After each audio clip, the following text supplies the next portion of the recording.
Hello, people. Welcome back to the OCM Botcast. I am your host, Chad Marco. It is a new year, which means a bunch of New Year resolutions that we will probably never fulfill or achieve. But no, I'm gonna be positive and shit. We will succeed. This year is gonna be a great year for us all. Yes, me and you both. That's why, of course, this episode is called New Year, as in it's a new year, not the song, that horrible song I made many years ago. But yeah, on today's episode, hold up, what the fuck? Oh boy, that's this gonna be an issue. I hope it's not gonna be an issue. I just noticed that I got the mic hooked up to, it's on this new like mic arm, but it's hooked up to the table that's on the laptop. Then I'm moving the table, trying to type on the laptop. I hope that's not an issue. It probably will be, but whatever. We'll roll with it.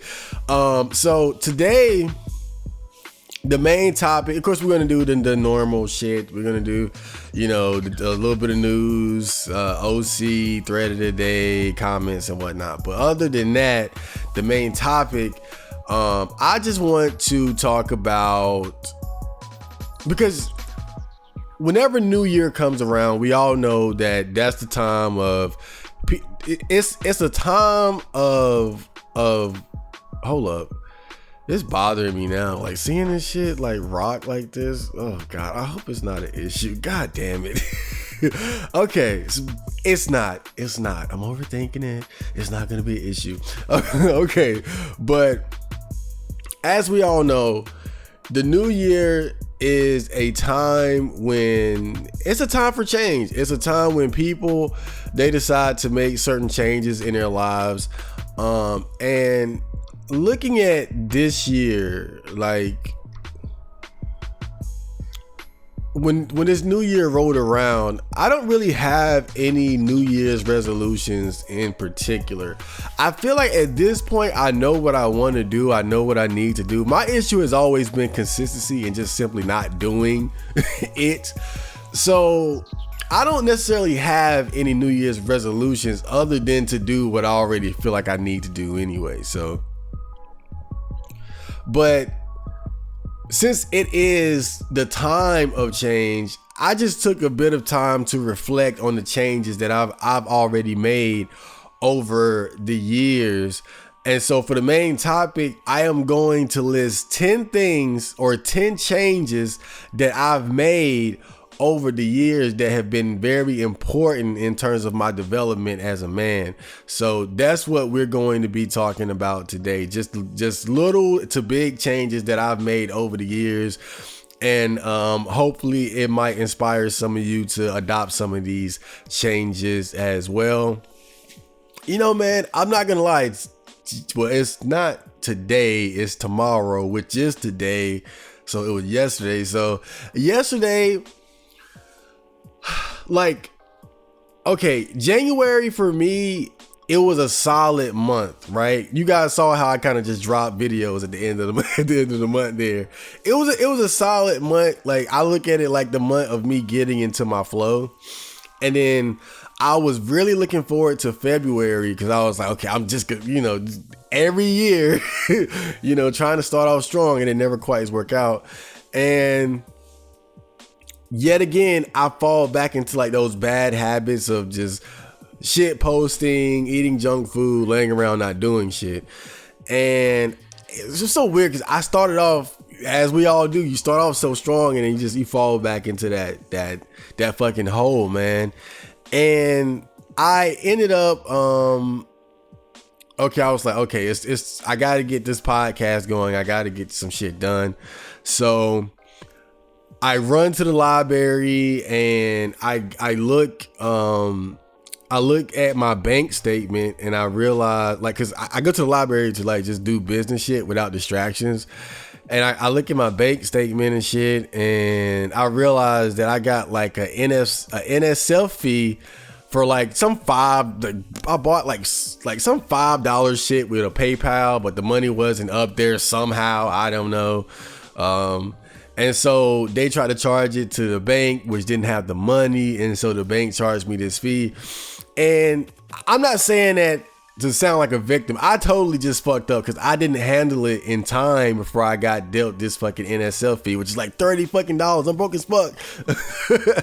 And that really depressed me because it's a reminder of the procrastinating half-asser that I've always been my entire life. And yet again, my inability to accomplish and do things in a timely manner has yet again screwed me over.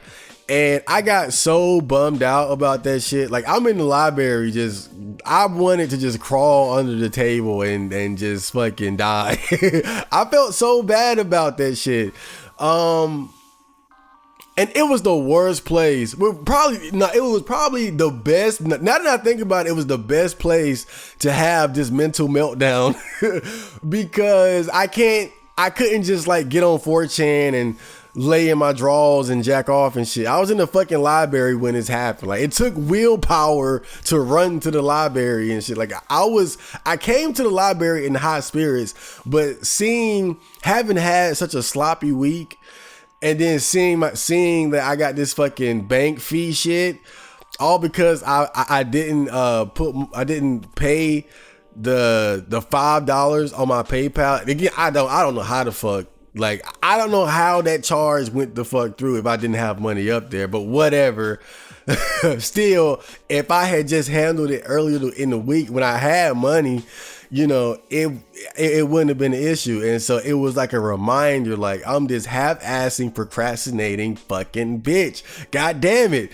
And it fucked with me. I'm in the library having a mental meltdown. I mean, not like fucking, you know, tripping and shit, but just like, I'm just mentally checked out in the library. But it was fucked up because I'm like, man, I'm all the way at the library. Like, I gotta walk home in the cold.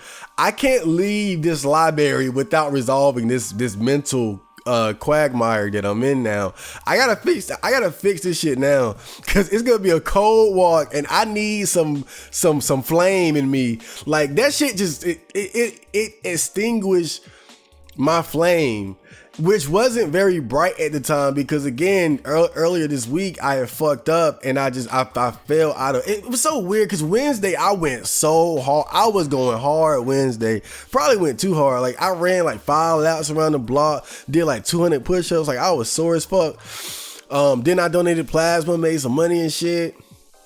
But after that, I just got complacent, like I tend to do, and I got lazy. And so I had to build myself up from that. And so I was already working off of a small flame. And so once I went to the library and I saw that fuck up that I made, it extinguished it. So I'm at the library, just no energy to make the trip back home. So I'm like, okay, I gotta mentally fix this now. And so the first stage is just wallowing. You know, you wallow in the misery and the fuck up. You wallow in the bullshit. It's like, you know, I'm a lazy loser. I'm a loser, lazy, whatever. You just repeat that over and over again, hoping, I don't know. But that's my process though for healing. Like, I lay in it because you got to accept it for what it is. You know, I've been acting too much like a lazy fucking loser. And so I'm laying in it. I'm feeling it. I'm feeling the pain. It hurts so bad. It hurts now. And I'm laying in there. But so all right, so I'm in the library, and after just wallowing in my misery, I walk outside the library and I lay on the bench outside of the library, like just like a fucking homeless dude, just laying there miserable. And I'm in my mind trying to resolve the issue, trying to, you know, because I'm not going home like this because it's a long walk and it's cold. I need to be motivated to run home. that's why I did all this shit. I'm like, I'm not walking home in the cold, nigga. You better get your shit together, right? You better power up right now.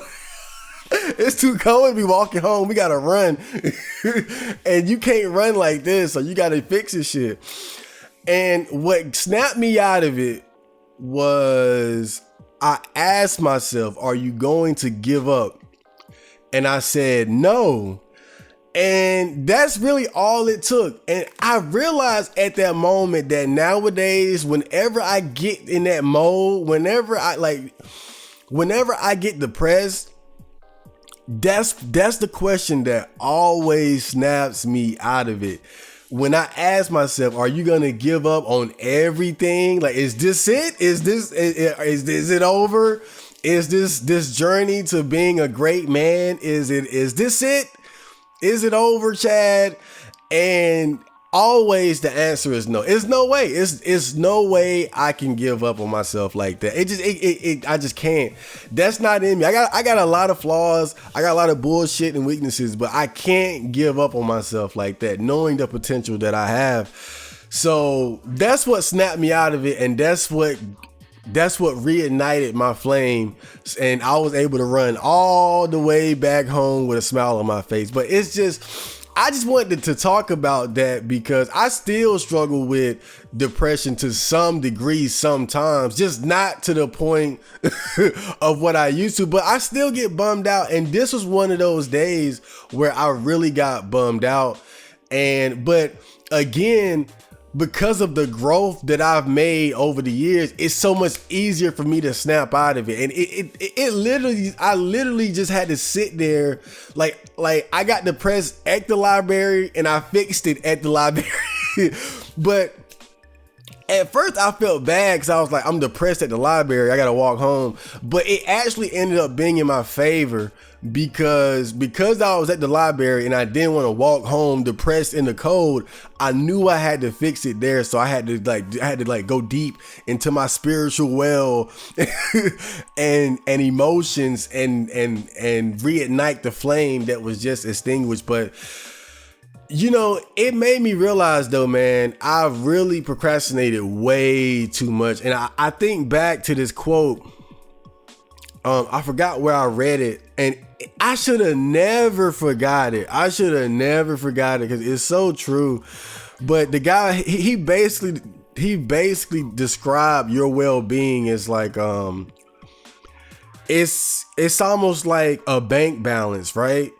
And the more bad you do, the further you fall into the negatives, and the more good you do, the more into the more actual money you have. And so the more good you do, you can take these losses. Like had I actually been on my shit, it wouldn't have bothered me that I had this fucking fine. It was because I haven't been on my shit and my flame wasn't as big as it needed to be to deal with what I was dealing with at that time. And so it's made me realize that I really can't take for granted, like, I'm just using fire as a metaphor here, but that's kind of how it feels. Like that spiritual flame that keeps you motivated and positive. You really have to keep that motherfucker gassed up. You have to keep that flame burning bright, and because the stronger that flame, the more you can deal with. And it's kind of like that quote where it's like, the more bullshit you do, the weaker your flame gets. And the more good things you do, the more productive you are, the more focused you are, that flame just gets stronger and stronger and stronger, and it's harder for it to get put out. So moving forward, I'm just really paying close attention to my inner flame and making sure that it's always burning red hot. But yeah, that's what always gets me, man. That one thing, man. When I ask myself, "Are you going to quit?" Because it kind of reminds me of Evangelion when Shinji was going through his whole bitch made phase, and I think what's the guy's name? Was it Kaji? The guy that was fucking the purple hair girl. when he confronted Shinji and he said, like Shinji was bitching about not wanting to pilot the robot, and Kaiji told him, like, you ain't got to, like, do what you want to do. And that's what snapped Shinji out of it. When Kaiji put the responsibility on him to make, like it was kind of a double-edged sword where it was like he was empowering Shinji by letting him know that he didn't have to do what everybody wanted him to do, but he also made Shinji accountable for his actions, where it's like, you don't have to, but you know what's gonna happen if you don't. Right? He didn't say it like that, but that's what he was doing. And so when I asked myself, are you going to quit? It's like I'm holding myself accountable. Like, you ain't got to do shit, but you know that it's going to be even worse for you if you give up. So it's like, that's what it's that same sort of thing. That's why it always snaps me out of it, because it gets me out of that inner whining, complaining phase. And it shows me the reality of, you know, hey, doing versus not doing. It's that simple. When you see doing, you know, it's that, boom, I'm up, I'm going, just like that. So that's why I want to talk about that, though, because I feel like that's like the most pivotal moment of the new year for me. I need these kind of serious moments, because that's when I really grow the most. That's when I really get on the ball. So for the main topic, that's kind of what we're going to be talking about, though, is because over all these years, I've always had New Year's resolutions and whatnot, and some have stuck, some haven't. But I took time to reflect on all the positive changes that I've managed to make over the years.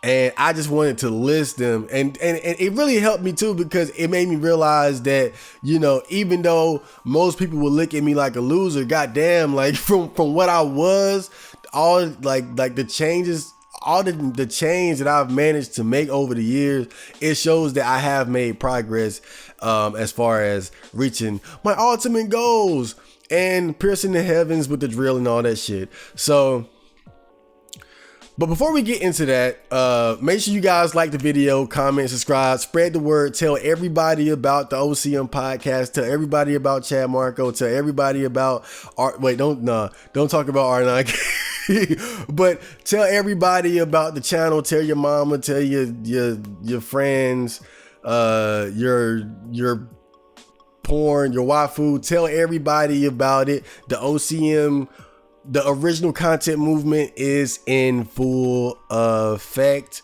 And make sure you check out my gaming channel, because if I'm not uploading here, I'm uploading there. And so that's how you get some extra Chad Marco content, because I know you guys love me just that much. So without further ado, let's get to the news, then OC, then the main topic, then OC, then TOD. Wait, you guys know how it goes. So let's get right into it. Let's get into some news. So I'm gonna be honest, I'm gonna kind of wing this episode a little bit. I'm gonna be like, I got some shit prepared, and I was just talking about procrastination and all that shit, but I'm prepared for the most part. Don't get me wrong, but the whole news aspect, I really, some of it is old, and some of it I didn't really take time to like make notes on. So excuse me if I don't sound so eloquent. It's certain things I want to talk about that I really didn't necessarily prepare for, but it's on my mind right now. So let me just pull up the notes that I do have real quick. Okay, so first I want to talk about the Trump riots, the election riots, because as we all know, and I talked about this on the previous episode where I talked about how Biden won the election, how Joe Biden and Kamala Harris actually won the election. And it's funny because my mom was saying like Donald Trump isn't gonna leave without a fight. And honestly, I was like, Mom, you're overreacting. Like, nothing's gonna happen. And I gotta say, I had to eat my words. Like, man, the amount of chaos that erupted as a result of Donald Trump losing the election, Even I didn't see this coming. So I'm sure you guys all know that a big controversy in this election was the Donald Trump basically alleging that there was widespread voter fraud and that the Democrats essentially stole the election, they cheated and whatnot. And I don't know how true this is. I have no idea whatsoever. I should probably do more research on it because it's kind of interesting. But yeah, I don't know. But that's what he alleged. And he did everything in his power to overturn the election. I mean, he went to the courts, he got lawyers, he did this, he did that. And of course, Donald Trump, he has a lot of loyal supporters, so they follow his lead. And so leading up to Joe Biden actually replacing him, there ended up being these riots. I think it was like at the Capitol and whatnot, where people were like, it was fighting. People were gathered. They all had their MAGA hats and their Confederate flags. They're American flags. It was probably some Confederate flags out there too. And I think people ended up breaking into like one of the buildings, and they were like shitting in the bathrooms and stealing laptops. People ended up like 4 people died. This lady got shot in the fucking neck. People were getting arrested like days and weeks after it happened because they were caught on camera doing all kinds of bullshit. Man, it was just peak clown world shit. Seriously, like peak clown world. But it really took me by surprise though, because I knew what Trump was doing. Trump, he's a winner. And so he's not going to admit that he lost. Like, again, putting the whole voter fraud shit to the side. Let's say that it didn't happen, right? I'm not surprised that he took it that far, because that's just in his personality. He's the type, he's going to fight to the end. He's that kind of guy.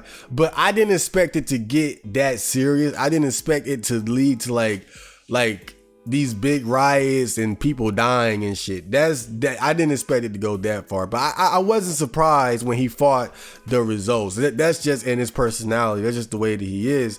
But man, just the fact that people died over this shit, man. But let me get a sip of this fucking Fairlife 2% reduced fat ultra filtered milk. Fairlife, sponsor me. I love your fucking milk.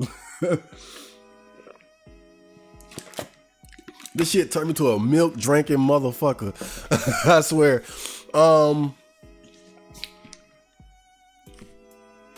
6 grams of sugar and 13 grams of protein. Look, I swear I'm not sponsored by these people, but this shit's amazing. Get you some fucking Fairlife milk, man. But anyway, man, I didn't see this shit coming. Like, people dying over this shit, but me, I don't really care about Biden winning. Like, I had talked about this on the Night Watch shit, where it's the only thing about it is just it's kind of boring having like a typical like puppet type president again. It's boring. Like, it's calm. It's boring to me. The whole Donald Trump thing entertained me. I'm not gonna say he was a good president. I just thought he was an entertaining president. Like, Obama was entertaining too, because he was the first black president. So that's what I like. Again, I'm someone who doesn't really care about politics. I just like the whole entertainment aspect of it, and Obama was entertaining because you got to see the first black president, and Donald Trump was entertaining because it's fucking Donald Trump. But Joe Biden is the most boring, no charisma having motherfucker in the world. The only interesting thing about it is that you got the first black female vice president who's probably going to replace him in like 2 years. That's the only thing interesting about this shit. But the main thing I wanted to say about this though is just think about this. What if, right? What if there was voter fraud? What if this is one of those things where it's like 50 years later, it becomes common knowledge that they did steal the election? You know how like with John F. Kennedy, where it's like at this point, we already know that, it was an inside job, that the government killed John F. Kennedy. Like it was a fucking hit from the inside. or some 9/11 shit. You know, like, is this going to become one of those conspiracies that's just becomes confirmed one day as true? Again, just think about it. What if? And I say that because if it's true, on the off chance that there was voter fraud, that the government just said, fuck it, we're taking it. Fuck all this shit, we're taking it. Damn, dude. Like, really think about what that, because that's what I've been thinking about the most out of this whole situation. I don't have any significant bias towards Trump or Biden. My only concern is being entertained. And even I can admit that doesn't fucking matter in terms of like who is president. My entertainment is not important. We should just get the best guy. If Joe Biden is the best guy for the job, then so be it. If Trump is the best guy, then goddamn, right? But the only thing that concerns me is the what if. What if they did steal the election? What if they did see Donald Trump as a threat? What if? And so that's why this situation is still kind of interesting. Like, it's going to be interesting to see the direction that America goes in for the next 4 to 8 years or whatever it happens to be. But maybe we won't even see the effects of this, right, anytime soon. But just that's what I've been thinking about. Just what if, man? What if they really did steal that fucking election, and what that means for us in our country and the people? Like, that, it's kind of scary when you think about it. I sincerely hope Donald Trump is wrong. His followers are stupid. I sincerely hope that's the case, man, because if it's not, then we're in more trouble than we even realize. And people are joking about that shit, but I don't think that shit is funny. You know, it's only funny if Donald Trump, I hope he's wrong, but like, oh, if he's not, it's so bad. That's what if he's not wrong, it's so bad. We're fucked. That's what I want people to realize. God, you better pray to God this man is wrong. God damn, like, please, like, oh God. But oh well, it is what it is. But it was just man, he really went out with a bang. God damn, God, from beginning to end, man. The whole riots and shit, people dying, it was the icing on the cake for the Trump presidency. Goddamn, man. Clown world, peak clown world shit, bro. So now this is kind of old news, but I gotta talk about it because I'm a coomer. But Pornhub deleting a great deal. I mean, it's goddamn, like, a massive amount of his porn catalog. Hold up, I gotta do something real quick. I gotta zoom out on this. Hold up, give me a second here. Oh God, this is terrible. This is terrible. Fuck this. This is fucking terrible. Is there any way I can, like, give me a second here, guys, because I gotta do this comfortably. I wrote a whole poem. Nah. Oh God, I'm kidding. Just give me a second.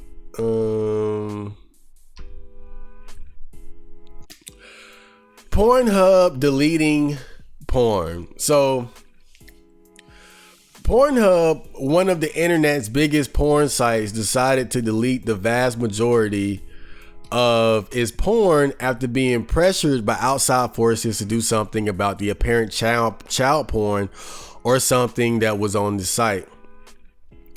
I believe that credit card companies, it was something like they were threatening to back out of partnership with them because of this. Now, if you don't know, Pornhub had it set up so you can upload pornography anonymously or as a verified user. The problem was the majority of people uploaded anonymously, so there was no way to verify the ages of the people having sex in these videos unless it was professionally produced with all the legal work and all that already being taken care of, which meant that it was very possible that CP could have been uploaded many times. So just think, out of all the back shot videos where you just see a girl getting smashed from the back, she could have been 14-year-old. She could have been just a 14-year-old girl with a fat ass, and no one would have ever known. Now, me personally, I never saw CP on Pornhub, or really anywhere but LimeWire, for that matter. And before you ask, no, I was not looking for it. Anyone that knows anything about LimeWire knows you could get all kinds of shit without even knowing it, because there wasn't a way to preview what you were downloading and the titles weren't always correct. And of course, no one is going to label their CP 14-year-old gets anally wrecked or some shit like that. So you guys know I'm a coomer. I like porn. I have an appreciation for porn as entertainment of the lowbrow variety. And so this kind of hurt my feelings a little bit. To think of all that good amateur porn that got deleted and will probably never be seen again is very sad to me. And I know it's just porn, but honestly, I hate the idea of any moment in time that was captured being lost. It's like those old Sugar Ray Robinson fights that were never recorded, or were, but the footage was lost. It's a tragedy for the world to be deprived of these moments in history. Now, of course, amateur porn being deleted is a huge loss for the Coomers, but I mean, it's a huge loss for us, but in the grand scheme of things, it's not a huge loss, but it's a loss all the same. That's what I'm saying.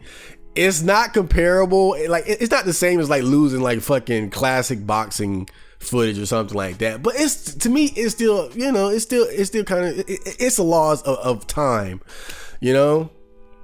But the bigger issue here is that I feel like this could be bad for Coomers in the long term, because if other sites follow in Pornhub's footsteps, then this could really change the amateur porn scene as we know it.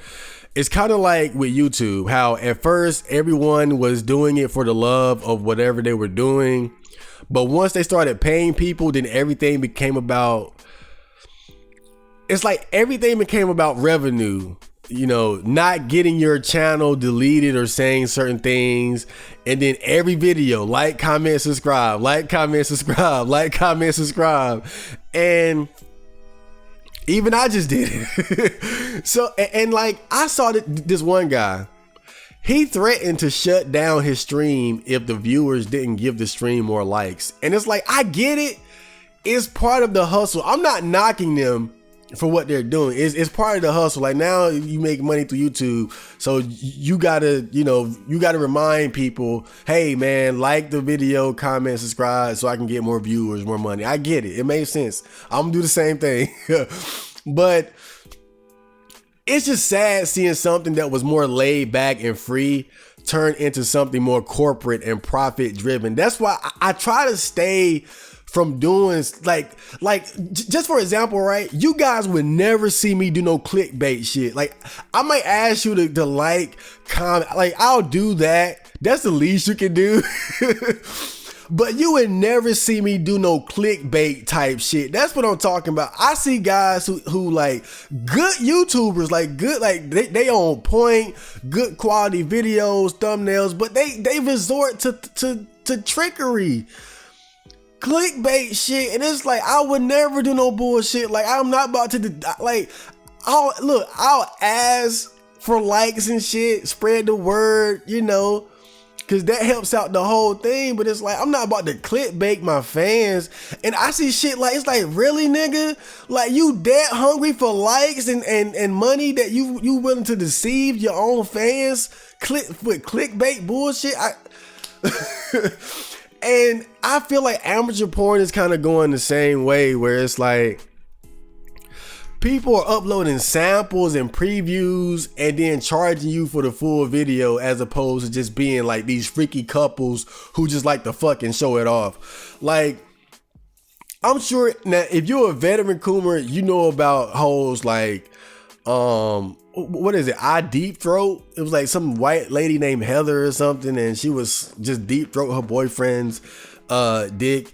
And like that was like the early era, the era of amateur, where it wasn't about the money. It was just these freaky couples who were just showing off their fucking freaky ass sex.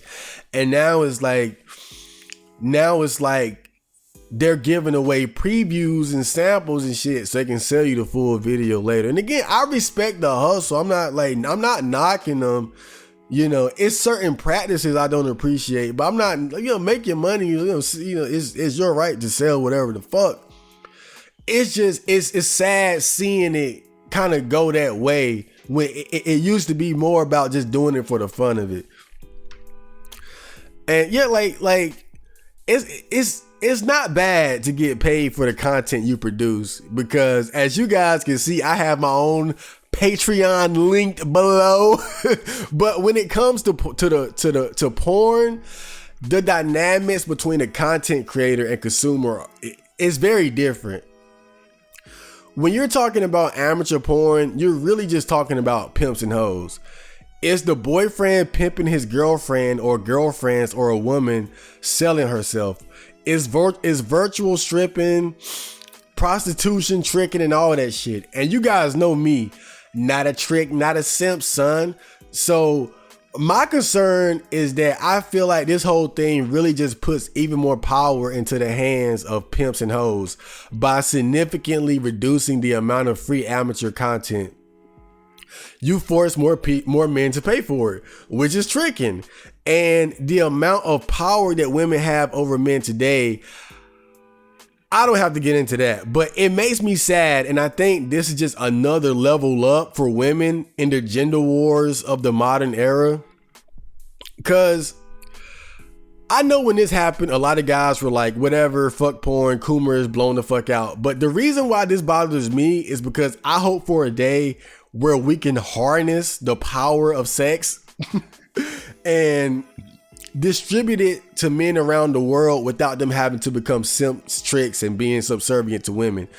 You know, when you see a girl with a fat ass and you just want to smack that shit and plant your face between her cheeks and but you can't without working for it and getting her permission. I have a dream. It's Black History Month, by the way. I have a dream that one day we will harness the power of fat asses, big mommy milkers, cute film boy traps even, and mass produce it and sell it without having to negotiate or sell our souls for it. And I feel like porn is the early stages of that. It's like what the wagon was before the car. It's crude and primitive, but it's the first step towards something greater. It's the first steps towards men being free from having to be tricks and simps. But then you might ask, if you're willing to pay for sex bots or companion dolls, why not just pay women up front? Because it's the principle of the matter. One of the most important things I've learned in my development as a man is the importance of principles. And a lot of times principles don't make sense to people because it's deeper than the material realms, the spiritual thing. Buying sex is not like buying anything else. If you have to buy sex, then that means that the person you're buying it from does not like you. Do you not understand that? Do you think pimps have a respect for Johns and tricks? Fuck no. They look at these men like weak-minded fools. You're paying for what I get for free. And on top of that, they give me the money. And I'm stealing this analogy from Coach Greg Adams. He's one of my favorite red pill dudes on YouTube. But like he said, it's like going to a car dealership and you see the car salesman sell a car for $10,000. Then you come up and he charges you $50,000 because you're short. Why the fuck would you buy from these people? Buying sex is like a black person voting for a racist. Why would you support someone that not only gives no fucks about you, but thinks you are pathetic for buying from them in the first place? That just doesn't make sense. And that's why it's not the same as buying like other kind of products. Like if I put out an album and you buy it from me, I simply just appreciate that, and I don't think less of you for buying my album, because I will buy your album. I will buy Drake's album. I will buy Lil Wayne's album. I will buy Lil Uzi Vert's album. I like music. I would support music. I would buy albums. But sex is different. It's people who can just get sex. They, for the most part, they not buying sex. Like attractive people are not buying sex. Ugly people, especially niggas, ugly niggas who can't get pussy, these are the ones who are buying sex for the most part. So the dynamics between the buyer and seller are completely different. It is no way that a woman is going to respect a guy. Like I'm not going to lose respect for somebody for buying my album. If I make lemonade, I'm not going to lose respect for somebody buying my lemonade. If I'm selling cars, I'm not going to lose respect for somebody like for buying cars. But when buying sex, it's a totally different dynamic. Of course, they're not going to tell you to your face. But the fact is, the pimp would never want to be a simp. The pimp would never want to be a trick. A music artist doesn't say, I don't want to buy music. That's stupid. You love music. You'll buy an album, ain't shit. But a pimp would never want to be a simp because it's an inferior, pathetic position to be in. And that's why it's a world of difference between buying sex from an actual female and just simply like buying a fucking sex doll or some shit like that. As long as you're not buying it from the source, I feel like it's okay. But when you buy porn, OnlyFans, all that shit is simping, is tricking. No ends, no if or ands or buts about it, man. It's tricking and simping. It's tricking, simping, period. But at least if you were to buy like a fucking fleshlight, like I have, or a sex doll or a sex bot or whatever, that eliminates the tricking, simping part of it. You're simply just buying a masturbation tool. You're not putting yourself in an inferior position to someone else. You're simply just buying a tool. But that's all I'm gonna say about on that topic, man. It's just this is one that I was pretty passionate about, because for me, it's not just about the porn. It's about the bigger picture of me wanting to see men having more options as far as satisfying their own sexual desires. I hate seeing the way men have to really just degrade themselves and for what just how thirsty guys are, man. And just how women take, and again, I'm not hating women for that. Do it. I encourage you, take advantage of these motherfuckers as much as you can. But still, I hate it for the guys who get taken advantage of, for the guys who are weak. But at the same time, I respect the hustle. So it's like, I'm not mad. I would just hope that, like, I see the bigger picture, that porn is what's going to lead us into companion dolls, you know, like that shit in Blade Runner, that Blade Runner sequel when he had the fucking virtual AI girlfriend. That's what porn is going to turn into. That's some cool ass. If you got that, like if you got fucking Mila Kunis or something walking around your house, you might not be able to like fuck the bitch, but damn, like just having that interact, that's cool as fuck. I want to see that. I want one. Can I get a fucking Hillary Swank AI walking around? Goddamn, maybe a Tifa Lockhart, whatever, man. So that's the news for today. And next we're gonna get into some very interesting OCs. I hope you guys enjoy this, and I will return.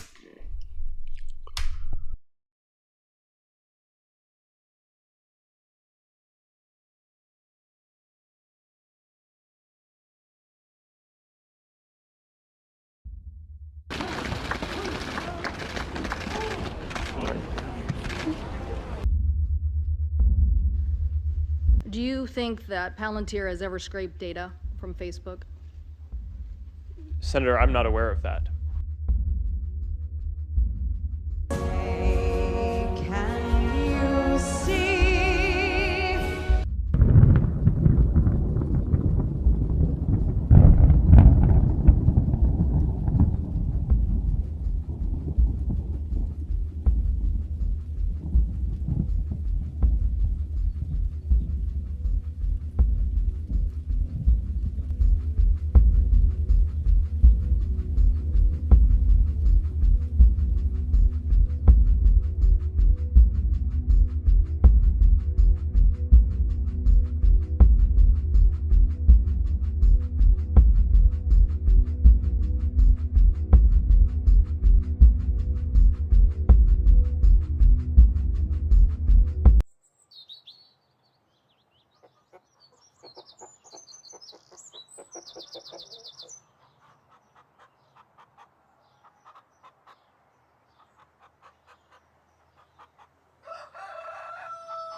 Okay, guys, so I'm back. And as you guys can see, this episode is called, oh, let me just adjust the mic real quick. Guard your ears. So as you guys can see, this episode is called A New Year. So new year, new things, new things, new things, new things. Don't sue me, YouTube. Okay. So for this episode, I just wanted to talk about 10 changes that I made over the years in my quest to become calm enough from Gurren Lagann. But seriously, 10 changes that I made to become a better, hold on, let me adjust the mic just a little bit more. Guard your ears. 10 changes that I made over the years just to help me become a better person in general. You know, because it's the new year and, you know, new year, time for change, whatever, you know, that whole thing. Okay, so first, one of the most important habits that I developed over the years was working out. That's number one. Working out. And really, these are in no particular order, by the way. They're all awesome. Okay, so, and for me, it started, I'll never forget, my friend had these 15-pound weights, and I don't know if he gave them to me.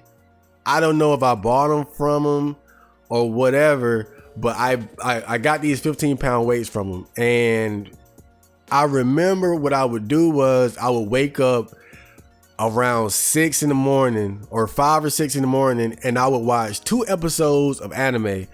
And while I was watching the anime, I would just curl those 2 15-pound dumbbells.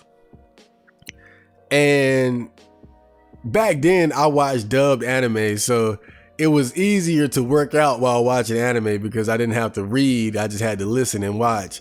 So that's how I was able to do that. But I would just be watching, and I would just be lifting my little 15s, you know, watching anything from Samurai Champloo, Evangelion, Gurren Lagann, a couple different shows. And then after that, I would transition to the living room, and I would like shadow box and do like push-ups and whatnot. So I had like a 2-hour, not like, all right, you can say it was almost like a 2-hour like workout thing going on every day. The first hour wasn't really intense because I was like watching anime and just lifting, you know, little 15 pound dumbbells. But the second half was when I really would start to sweat and get into it, you know, doing the shadow boxing and shit. push-ups and all that. And so I had a pretty decent workout routine for a lazy ass guy who's out of shape. And over the years, I just started pushing myself more and more and more and more. Like, I remember when I could barely do 20 push-ups, and now, you know, my like 50 is my standard. Like that, you know, I work from barely, I mean, 20 killed me, and now 50 is basically nothing. So from there, just over the years, just sticking with it, of course, not being as consistent as I should have been, but it's still managing to get myself to the point where even the people around, like, I knew when the people around me started complimenting me, like, man, you done got big, like, man, you cut up and all that shit. I'm like, yo, like, shit. And like, now it's kind of like finally hit me, like, oh shit, like, I changed my body drastically over these years. But it really took a while, and it's amazing how other people notice it before you do, because even now when people say like, oh, you done got big, like, even it kind of like, because I don't feel that big. Like, to me, big is like Mike Tyson. But the thing about it, I'm actually like I hover around 175 now. And that's a light heavyweight. 175, that's a light heavyweight. That's Roy Jones in his prime. That's Michael Spinks. That's it's some big ass light heavyweights. It's some light heavyweight. Like, damn, that's John Jones, bro. Like, that's, yeah, like, that's. But of course, John Jones is way fucking taller than me. But I'm just saying, a light heavyweight, 175, that's actually a decent size for a guy. So it's like, goddamn, like, all those years of just working out, it paid off. Like, not only do I feel better, but I got some sides about myself as a man. You know, as a man, that goes a long way as far as, like, you know, people might see you and just not, you know, somebody that might try somebody or might go around trying to, you know, fuck around with somebody. They're not gonna do that to somebody that got some, like, a guy that at least look like he can knock you out, or some guy that's bigger or whatever.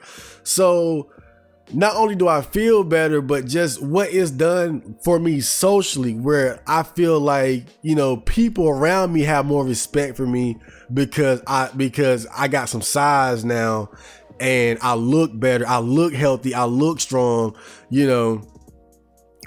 I've had like several people like ask me if I play sports and shit, and I'm like, I'm the laziest. I mean, other than my workouts and music and shit, I'm like the laziest guy in the world. So it's cool that people see me and might have that thought that I could be an athlete based on like my body and my size and shit.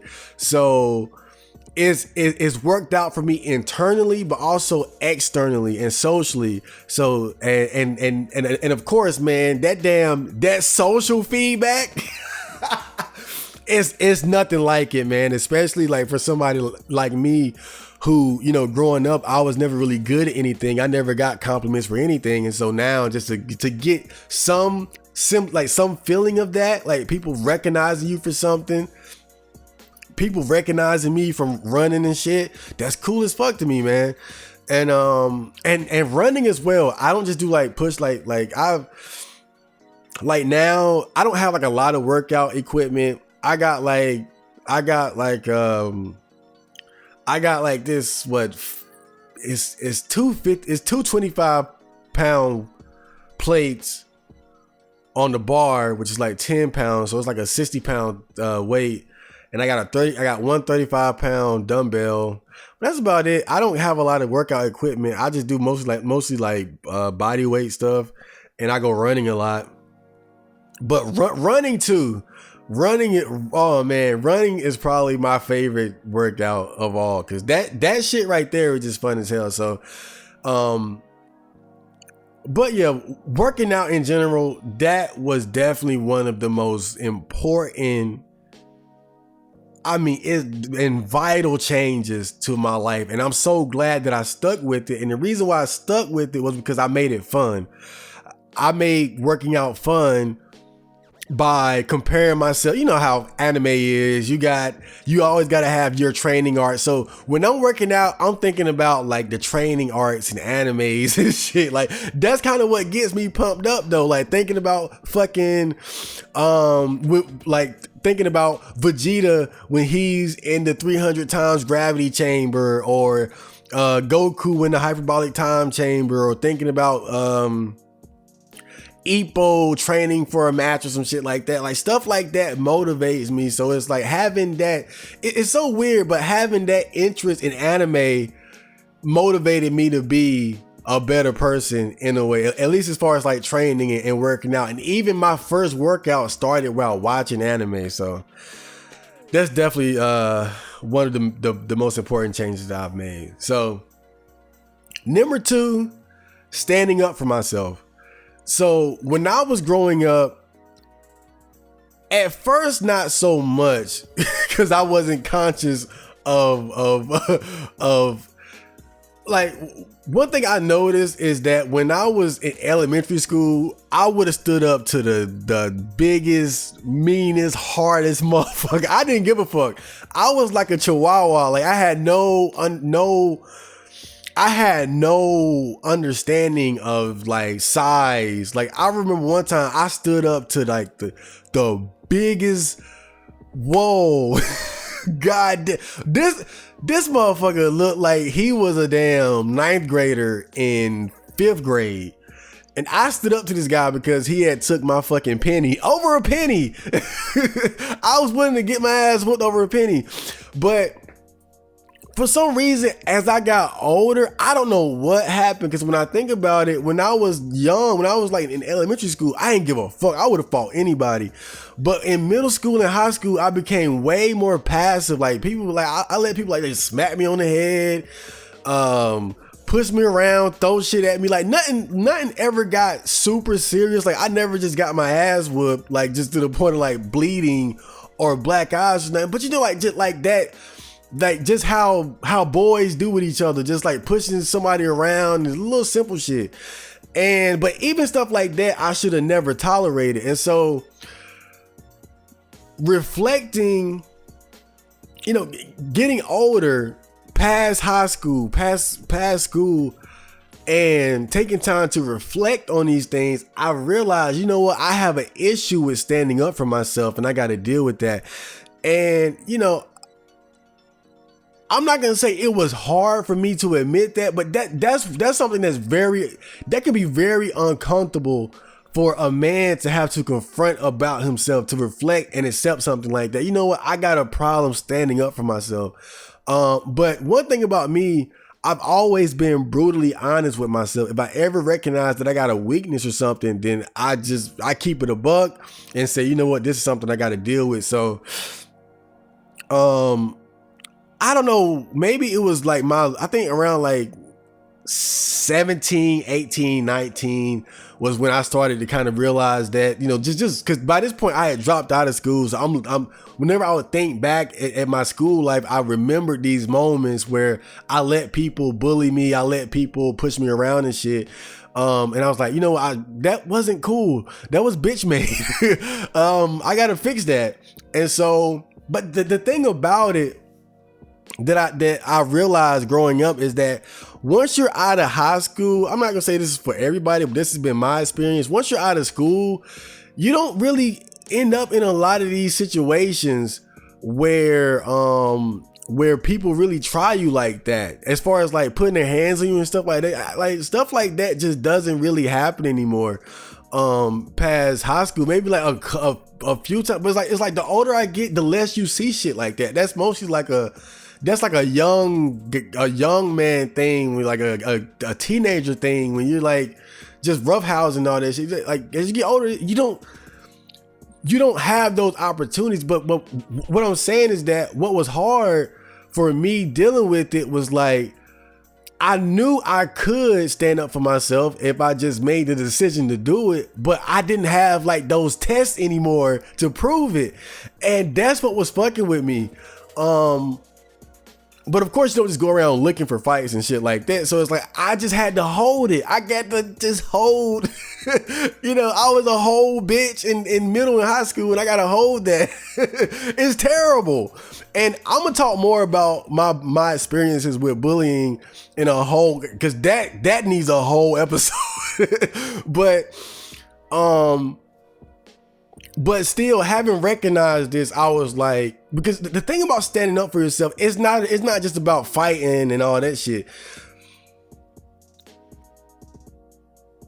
You're gonna run into all kinds of situations where people try to take advantage of you in little and small ways, and it's a lot of ways that you can practice standing up for yourself. You just have to be aware of the situations where people are trying to take advantage of you, or situations where you need to speak up, or anything, just any situation where you need to stand up and say or do something. You need to be acutely aware of these situations, because these are the opportunities that you're going to have to actually practice this habit, because that's all it is. You just got to get into the habit and internalize the principle of standing up for yourself.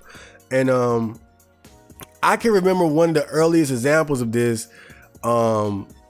when I think I was maybe like 16 or 17 ish, somewhere around there, and I was the only one in the house with a computer and internet. Like I lobbied for all this shit. I was the only one lobbying for internets and computers and shit.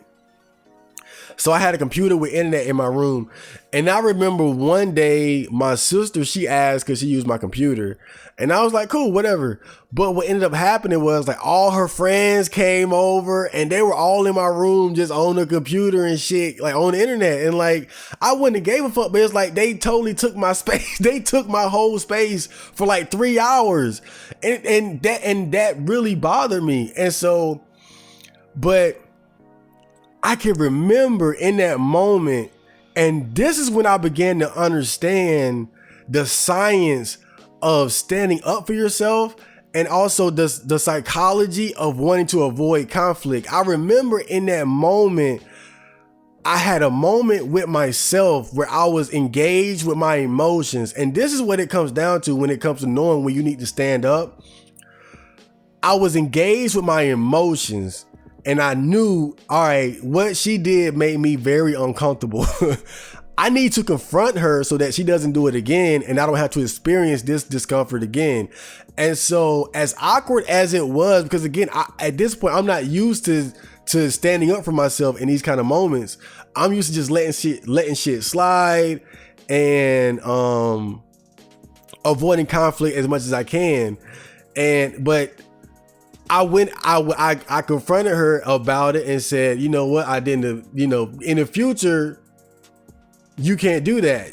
Y'all were in my room for fucking 3 hours on my computer doing whatever. That's not cool. Like, just, I didn't mind her using it. Just the fact she had everybody in my room and they took my shit over for like 3 hours. It bothered me. So I confronted her about it, and, she understood. It was cool. It was whatever. We moved on. But that moment was so important for me because it was like, for the first time, I felt the pressure to stand up for myself. If that made sense, it was like a lot of times growing up, when I think about it, when I let people like walk over me, or when I avoided conflict, it's almost like I wasn't aware of what I was doing, if that makes sense. It's like I was asleep. It's like I hadn't woken up yet. And it's like, at first, when I would stand up for myself as a kid, I was asleep. I was just running off an instinct of just fuck all these niggas. And then in middle school and high school, my instinct changed from fearlessness to fear, because at that point I'm becoming aware of what it means to be dealt bodily harm, death. I'm aware of death now. And I think my instinct changed from just standing up no matter what to avoiding conflict. And so when I look back, when I was a kid, even going back to the scenario that I talked about when the guy stole my penny, it was good that I stood up for myself, but I could have stood up for myself in a more balanced way. Cause I went straight for let's fight when I could have just communicated with him and said, hey, that's mine, give it back. I don't appreciate that. If he didn't give it back, I could have went to the teacher. And so I could have stood up for myself without just throwing myself into the flames.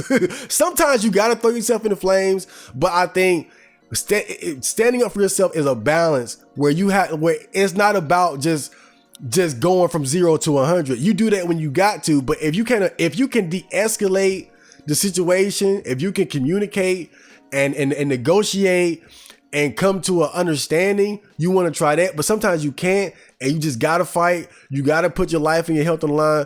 So it's all about knowing, when to stand up and when to try to and how to stand up and how to. It's a whole art to it that even to this day I try to figure out and reflect on.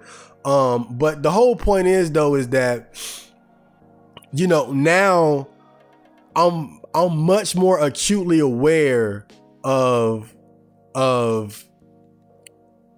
when people make me uncomfortable.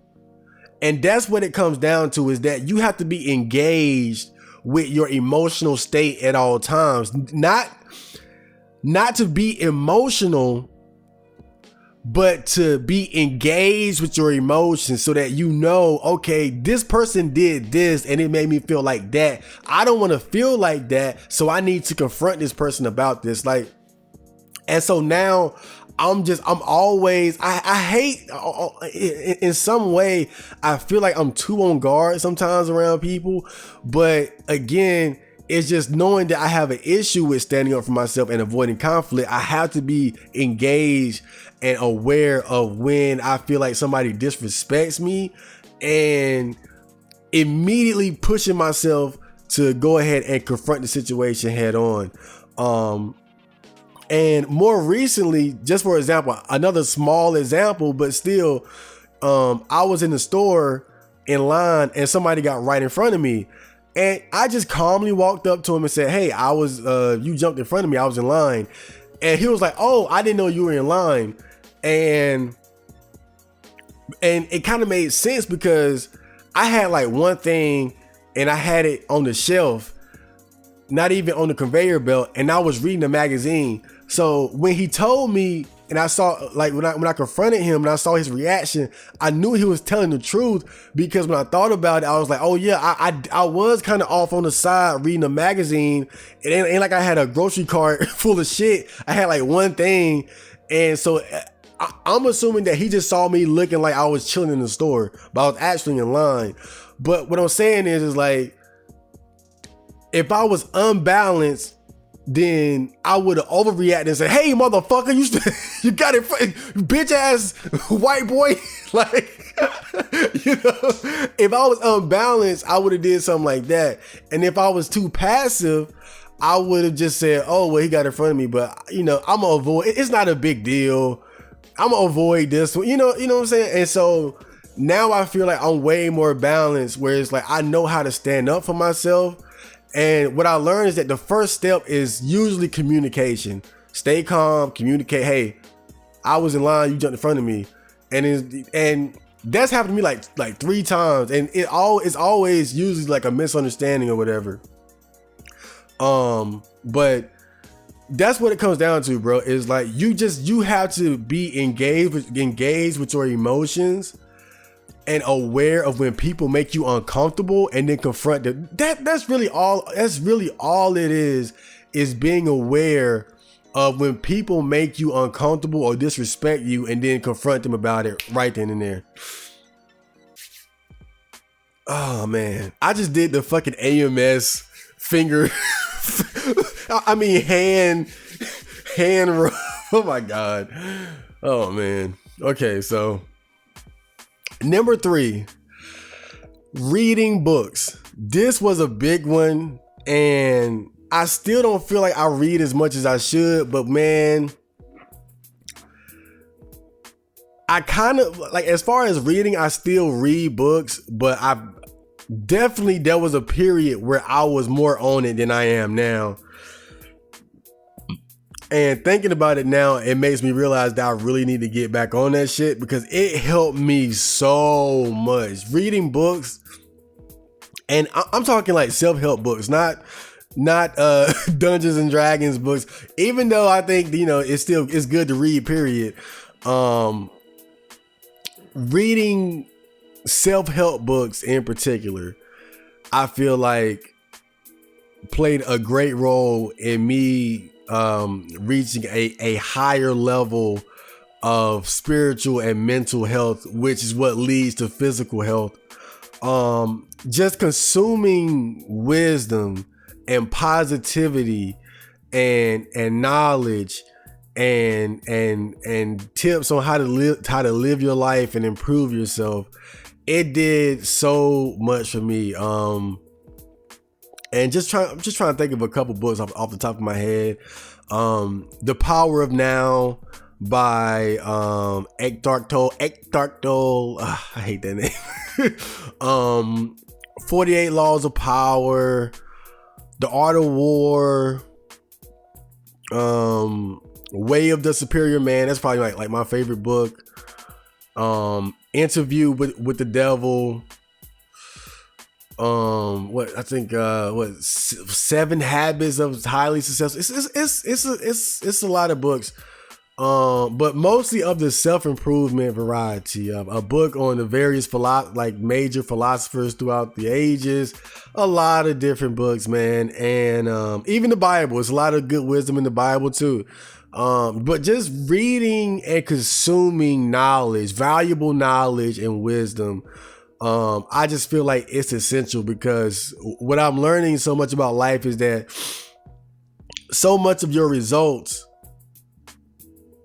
Hold on, give me a second. I forgot to unplug my PS4. But so much of life starts in the mind. I forgot where I read it, but it's something like how basically like this saying how all your actions stem from the things in your mind.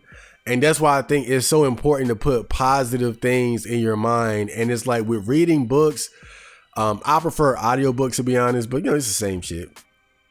It's reading self-help books and shit. It's almost like downloading positivity points into your brain. If you want to break it down to that's kind of how it feels.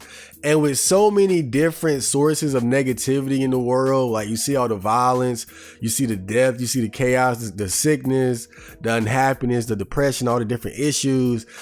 And then on top of that, guys like us, you know, I think it's fair to say that we have negative thought patterns anyway. So we really need stuff like this. We really have to be conscious of what we're downloading into our brains. And when you're reading like self-help books on a regular, it's basically just downloading positivity. It's just like the straight download of positive energy and wisdom into your brain. And that's exactly what we need. I'm not going to get into like the specifics of like, you know, everything that I read or knowledge that I got from books, because honestly, I forgot a lot of this shit. But, you know, but it's weird the way information kind of works. It's like I can't sit here and just list off like all the different things that I learned from books. I could if I took time to really think about it and reflect on it. But I think more so the way it works is like when you're reading a particular book, right? And it motivates you to be better. And you make these changes during that time and they add up and you kind of care. Like it's like I still feel the benefits of the books that I've read. It's like it's still there. I can't pull out every specific sentence and thing that I learned, but it's like I feel it. It's like I feel it like it's almost like accumulating experience points. That's how it feels. And that's what I like most about reading books and just positive information in general. It's like it feels like it begins to stack up inside of you where it's like you can't exactly remember every positive or every meaningful sentence, but you feel the power of what you like you carry the power of what you learn with you throughout life. But like I said, I kind of fell off with, I haven't been reading as consistently as I was like in my prime of reading.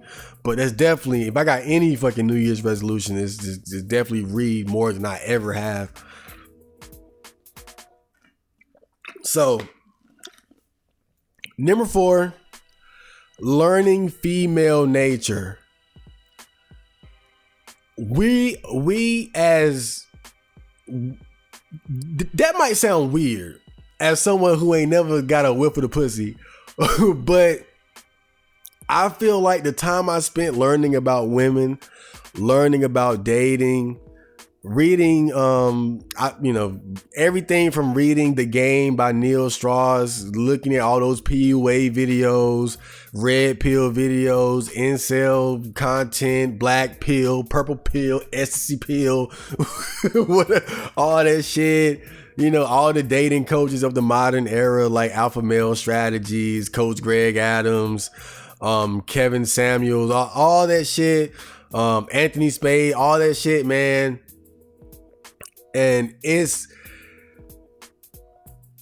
very important, I think, to learn these things, because we as men,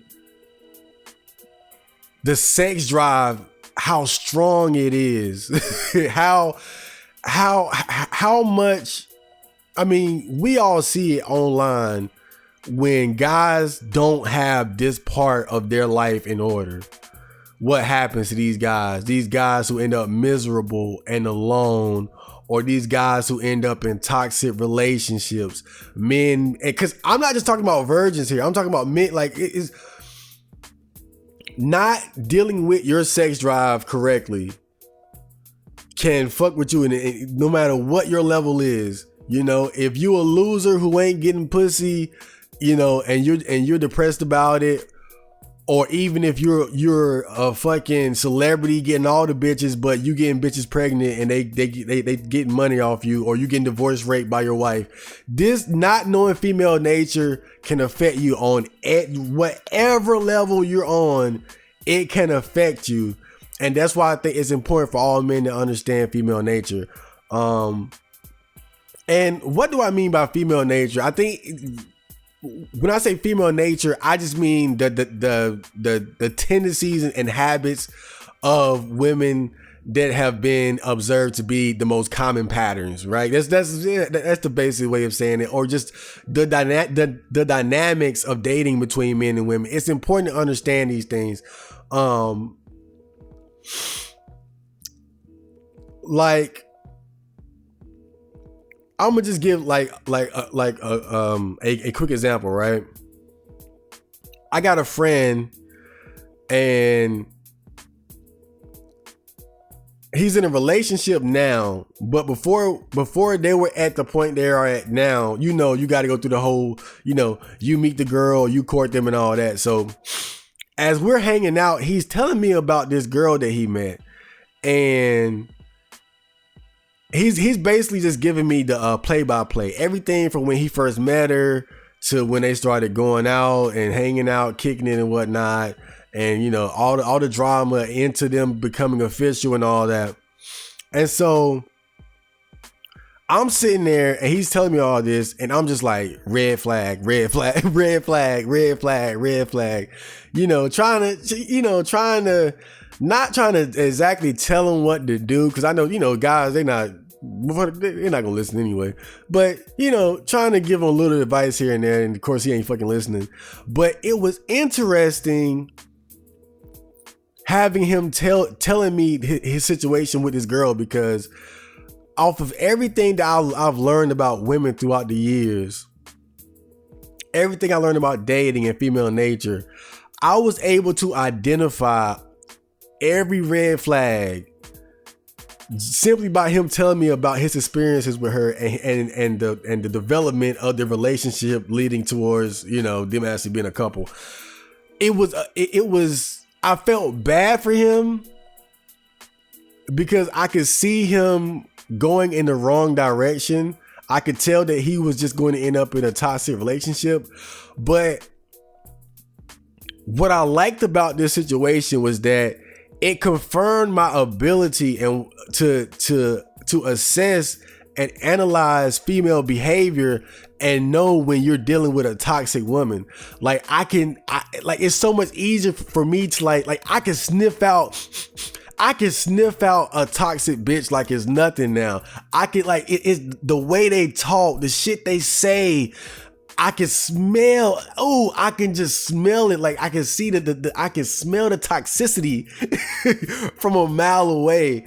And I know now I'm straight up virginal, getting no kind of bitches, right? But let's maybe one day, right? Maybe one day I'm gonna end up in a relationship. Maybe one day I'll end up having sex. And so if that ever happens, I feel good knowing that, I have a lot of wisdom and information to fall back on as far as dealing with women and dealing with these situations. Because when I think about it, people might not believe me when I say this, but I'm so glad that I'm still a virgin. I'm so glad. I feel lucky to still be a virgin. People won't understand it. People won't believe it, but I truly, genuinely feel that way because what I realize is that who I am now and who I was at like 20 or something, I was not ready for a relationship. I was not ready to have sex, period. A girl would have ran all over me. I would have been thrown completely off balance. I'm already off balance. A girl would have just had my soul straight up. I mean, I was keeping it real.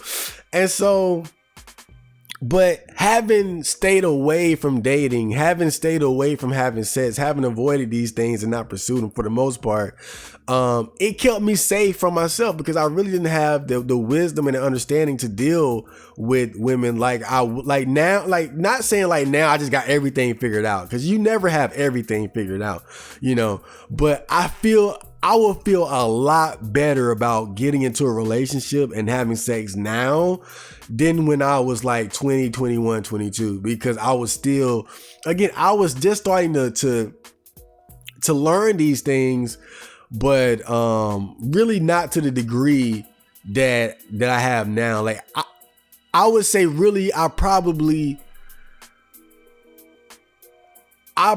even now I would say that I'm not really ready, but if I'm not going to be too critical of myself, I would say around like 25, 26, that's when I would say like I probably could have started fucking, but again, by that point I'm MGTOW'd out, so it's like, it's whatever. But man, I'm just so glad that I invested the time, and it's not just about learning how to deal with women and knowing what to look out for, things like not moving in with a girl, making sure you never get your name on something with a female, the way women, leverage power and situations against you. Of course, not getting married, things like that. I mean, of course, like I never wanted to get married to begin with. Like that's, look, I took to the red pill like a fish to water. I really, when I think back, I've always had an eye for like dating, like female nature and shit. I can remember when I used to ride the bus, it was a girl who, she would always get one of the guys to walk her home. And I remember thinking to myself, like, why y'all walking this girl home? Like, she not about to fuck y'all. like, why y'all being so, like, why y'all doing like, she not about to fuck y'all, bro?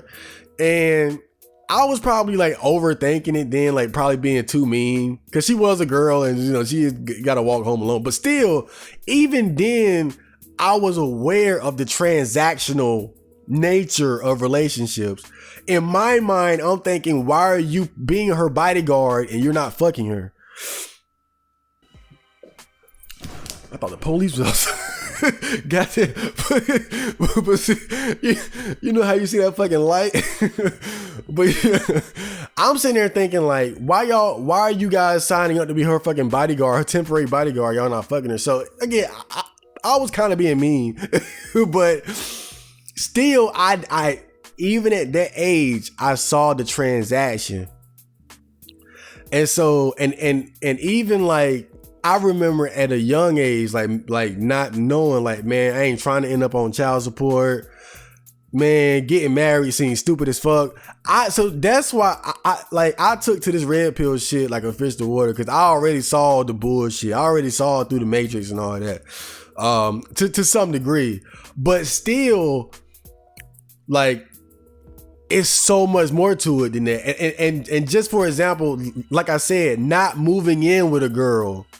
That's a mistake that I could have made. Like, I could see myself making a mistake like that, moving in with a girl, you know, getting a car together, stupid ass shit like that. That's a mistake that I would have made in my younger years that I would never make now. Make sure everything is yours and everything that's hers is hers. Don't share shit. Don't share shit of value. You want a red pill, a little quick red pill? There you go. Don't, because the thing about women is that they are going to fight for the power in their relationship. So when you do stuff like that, when you get a place together, then it's like, well, he can't just leave me. He can't just kick me out so I can act crazy. Or we got a car together, so he can't just you can't just take that nice car. You got to go through me. That's why you never share shit of value with the female, because once they got the power, they're going to use it against you. But it's just, it's stuff like that I didn't understand until like much later. Like, I knew the basics, you know, child support, don't get married. I knew the basic shit, but the advanced stuff, like, you would think it's okay to move in with the girl. It's okay to get a car together. No, it's not. Because that just gives her an excuse to act crazy. And that makes it harder for you to get out of the situation, because you want your car, you want your apartment. So, but not only that though, but there's a quote that's always been floating around. I don't know who originated it, but it basically says that you can either love women or you can understand them, but you can't do both. And that's pretty much exactly how I feel now, where it's like, now that I understand how women operate to some degree, now that I understand how selfish they are, now that I understand how opportunistic they are, and believe me, when I say these things, I'm not saying it to put women down. It's understandable why they operate the way that they do, but understanding what they are and how they work, I can't pedestalize them. I never did, but understanding how they work, it helps all the more for me not to fall into that mindset of pedestalizing them, because I know how selfish they are. I know that most women for the most part are loyal to either the streets or the bag. That's just what it is. And I'm not saying that's bad. I'm not knocking women for that. I understand it, but knowing that that's what you're all about, I can't invest in you. I can't mentally or spiritually or physically or financially invest in you when I know that your loyalty is not to me, the man, but simply the opportunity of being with a high value man or whatever man you want to be. Like, understanding that, how can I truly just love a woman? Like, how can I just like fall in love with a woman knowing that, you know, she doesn't love me, she just loves the whatever opportunity that she sees within me or whatever. So not only does it help you deal with women, but I think understanding how they operate can help you take them off the pedestal if you have already.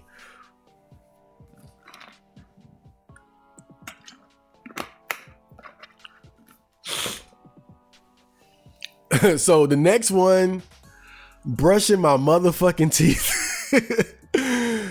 This might sound very simple, but goddamn, man, I've seen guys on 4chan or everywhere or anywhere who who fell into the same trap of not taking care of their motherfucking teeth. Now look, I'm not saying like I started brushing my teeth at 25 or nothing like that. I started regularly brushing my teeth probably around like 15, 16, which is still late, but I'm just saying, like, it ain't like I just started brushing my teeth last year. but what I'm saying is that, man, you got to take care of your goddamn teeth. I've had a few toothaches over the years. Let me tell you, man, I thought I beat suicidal thoughts until I had a motherfucking toothache. I am not lying. Like, I thought about, man, if I could either just blow my brains out or just have the Incredible Hulk just snatch the tooth out of my, whichever one, man. This tooth got to get up the fuck up out of my mouth, man. But a toothache is no joke. Oh my God, dude. Oh my, it's this slow but constant throbbing pain that's just in a rhythm. It's just like hurt, pain, suffering. Oh my God, dude, I swear. But oh God damn, I'm thinking about the trauma of toothaches right now. But what's so interesting to me about it though is that, okay, I got my oral hygiene right around the time I'm like in my late teens, right? But I still ended up having issues with my teeth like in my 20s and shit. Even though I had fixed the issue, like I had, I made the change, I still ended up having issues with my teeth as far as like toothaches. I got a chipped tooth in the back right here, and it really made me realize like it's so important to take care of your goddamn teeth like that. But even though you could say that I made the change late, I'm so glad that I made the change, period. God, because I see guys on 4chan who are like, man, I brush my teeth once a week and all. Oh my God. Like me, I'm like a brush 2 a day. I brush twice a day, if not 3. Because I might eat a snack and then I feel like brushing my teeth afterwards. I floss, Listerine, the whole 9. I should go to the dentist regularly, but you know how that is. But for the most part, I would say now I have good oral hygiene, but I'm still suffering from the sins of my past, I've had like 3 crazy toothaches oh my God, like, 3. If anything doesn't motivate you to get serious about oral health, is a fucking toothache. I swear to God, it ain't nothing like it. Definitely like some of the worst experiences of my whole life. Just pain on pain. Just pain on pain, bro. That's all it is. But yeah, man, take care of your motherfucking teeth. It took me till I was about 15 or 16, but looking back, I'm so glad like I started at least then. God damn, where would I be? Because oh God, dude. Ugh. Just do it. Just take care of your motherfucking teeth. Okay, so here's another like no-brainer, simple one, but still important. Doing chores. Now, don't get me wrong. It's not like I never did chores growing up, but the difference between me as a kid and me now was that as a kid, I only did what my mama wanted me to do. Like if I wasn't doing no kind of chores unless my mama told me to do it. I ain't raking no yard unless mama tell me to do it. I ain't making no bed unless mama tell me to do it. I ain't gonna wipe my ass unless mama tell me to do it. When I was a kid, I mean, that's just how I was. I didn't have it wasn't that I wouldn't do chores, but you would have had to tell me. to do it. Like, that's the difference between how I was as a kid and how I am now. Now I do chores just because, just out of a desire to contribute to the upkeep of the household. I might wash dishes just because, sweep the floor just because, clean out the bathtub just because, rake the yard just because. Now I do things just because, instead of having to be told to do it. Like, before, it was like, if I saw a mess that somebody else made, my mindset was, fuck that shit, I ain't do it. But now, if I see, I'm just aware of the household and things that can be done. If I see something that can be done, like something that can be straightened up, something that can be thrown away, something that can be swept, I'm more aware of these things now, and I do it now just because, instead of having to be told to do it.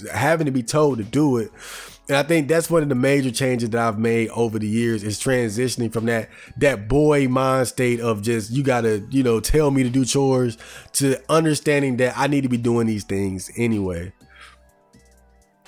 So, number 7. Buying clothes. Again, these, like 6 through 9, just simple shit, but still very important.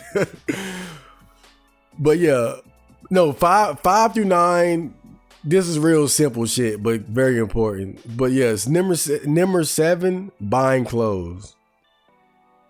So when I was growing up, I was just a game head. All I cared about was playing video games. That was my primary pastime, my primary hobby, so to speak. Any money that I got was spent either on snacks or video games. That's pretty much all I bought. I bought snacks and video games. But as I got older, I'm not going to say I developed an interest in fashion, but rather I noticed that I needed more clothes, period. Like, it was so many situations where I found myself like, I don't have enough clothes to do what I want to do, and it didn't matter at the time, because it's not like I had a big social life. It's not like I went out to the club or anything like that. I mean, I'm a high school dropout and shit. So, why would I need a big wardrobe? I just need video games and snacks.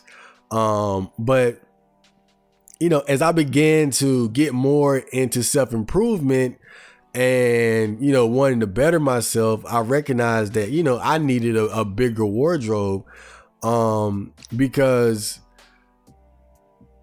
you need enough clothes to get you through the week, and you need clothes for like different situations. And this is another thing that I'm so glad that I started doing years ago, as opposed to just abruptly trying to get into it. Because the thing about a wardrobe is, like, clothes can be expensive.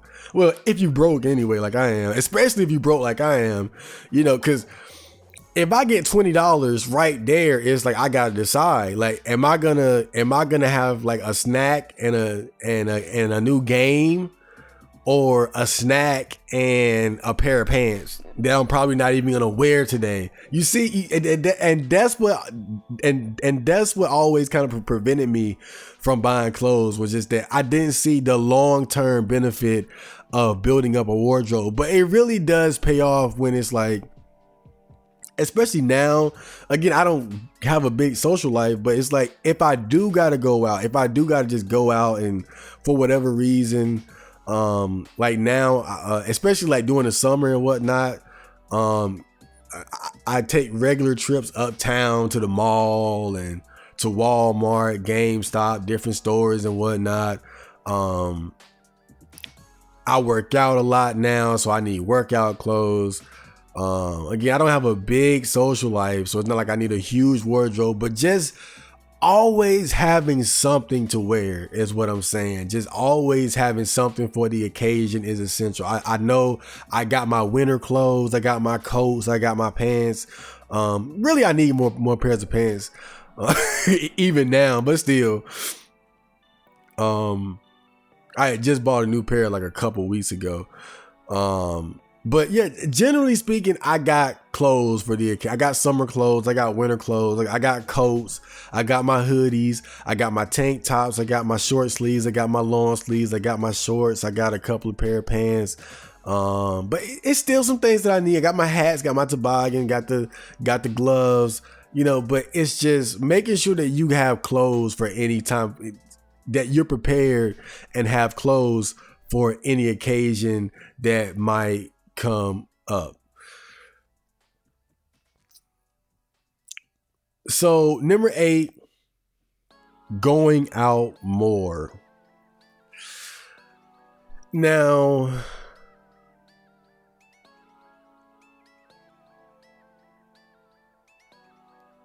I don't have the biggest social life. I can say that 100 times and it's still true to this day. But one thing over the years that I've developed is just a fondness for just getting out of the house for any reason. Like at first it started off like just going on like these random night walks. But then from there, I just started, do more things like, just any excuse to get out of the house, right? Like just walk or run to the library or just go running, period. Going all the way uptown, which is like miles away, so I can go to the mall. Excuse me. I mean, I don't do a lot, but still, maybe I might just go running and go to a friend's house or something like that. Going to the store or whatever, but just going out more, period. I feel like it's been good for my mental health. Just like getting that fresh air, seeing people, being around people, communicating with people, even just like, the simple, pleasantries between strangers. But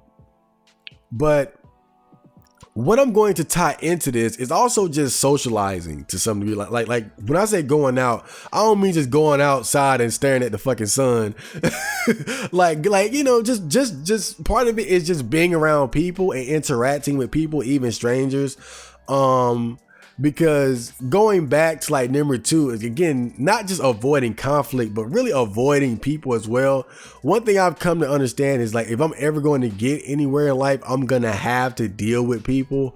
So going out for me is almost like a way for me to practice like little social situations. So like, just for example, like if I'm walking down the street and somebody's coming my way, before it's like, ugh, like now I gotta, whatever, deal with this little social interaction. But now I look at it as an opportunity to just practice that, to train that muscle. I know, all right, we're walking towards each other. All right, now we're closer. Make eye contact. Hey, what's up, man? Oh, hey, how you doing, sir? Hey, and pretty much just that, Or when I go to the store and right,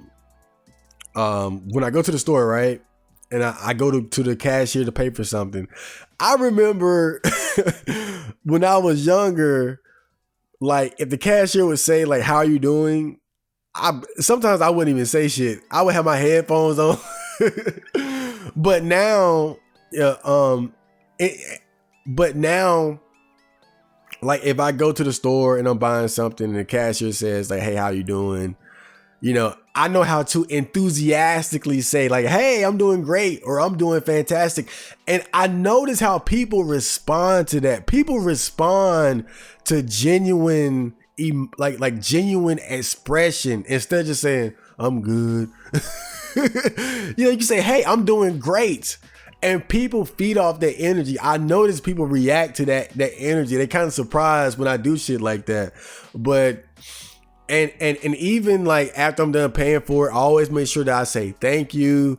If they say have a nice day, I say you too. So when I say going out, it's not just going outside to just be outside, but using any little opportunity to socialize as practice for socializing, whether it's talking to the cashier, greeting strangers in the street, just whatever random encounters that you have with people, don't always try to avoid it and be annoyed by it. Try to look at it like an opportunity to just practice your socializing skills. And because really I need these, because I don't, it ain't like I got a job and I'm working with people. I don't really have a lot of opportunities to practice my social skills. So I kind of have to, take whatever I can get. And you really don't want your social skills to completely erode. So number 9, drinking water. Again, another simple, straightforward one, but very important. And I feel like with this change, when I was growing up, I was a juice drinker. Orange juice, Sunny D, the off-brand fruit punch from the store. But as I started to learn more about health and the evils of sugar, it's crazy how like I struggle with so many different things as far as like getting rid of bad habits, but some things I just take to like that. And stopping all the juice drinking and shit and replacing it with water was easy for me. It was easy. And the way I thought about it was like, I cannot sit here and eat a whole bag of candy and then drink and sit here and be drinking sugar on the side as well. Like when I learned just how unhealthy excess amounts of sugar is and its effects on the body, when I think about, like, I can still eat, like don't get me wrong, I can throw down with some cake and some cookies and candy and shit. But when I think about doing that alongside like drinking soda and juice, I can't do it. That's too much for me. I can eat a whole bag of Twizzlers, but I can't eat that shit while drinking orange juice. I can't do it, bro. And luckily, I was never a big soda drinker. I was never really into the sodas to this day. But I was heavy on like the orange juice, the Sunny D and stuff like that. I used to mix the Sunny D with the fruit punch, like the off-brand, the bootleg fruit punch. That shit tastes good as hell, by the way.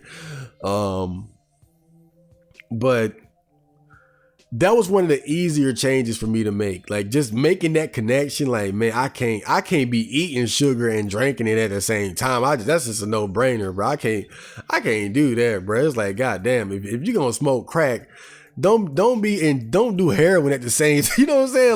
Like do one. Look, if you're gonna smoke crack, but don't do heroin at the same time. You're gonna shoot up, but don't be smoking crack at the same time, bro. You just asking to die. You got no chance.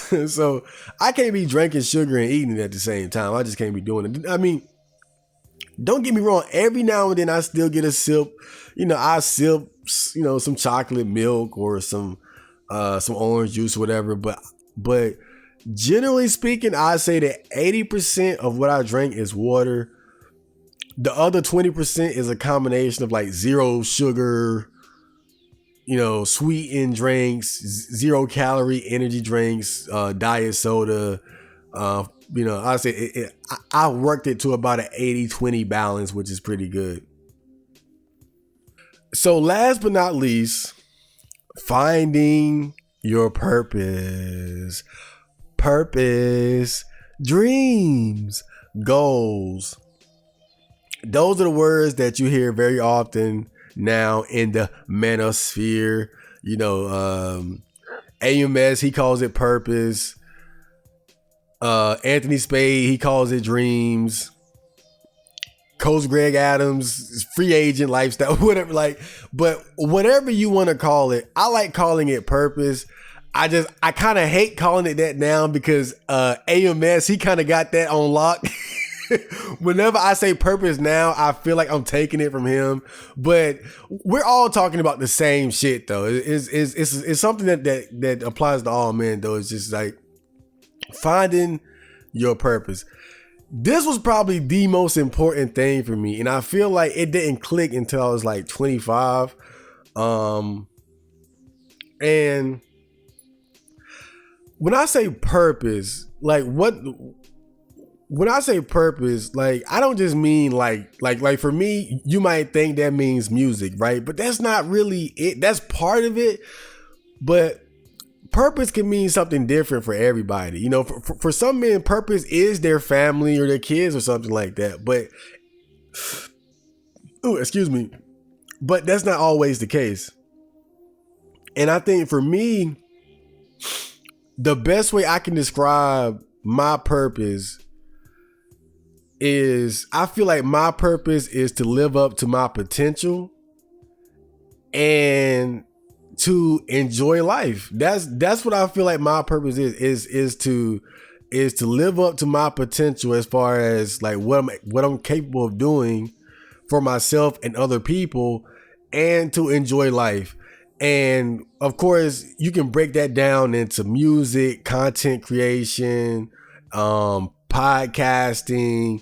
I want to get into like writing books and making I want to like write books and maybe even like make like films, short films and shit.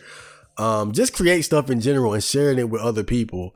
And not only that, but pushing myself like intellectually, physically, spiritually, mentally.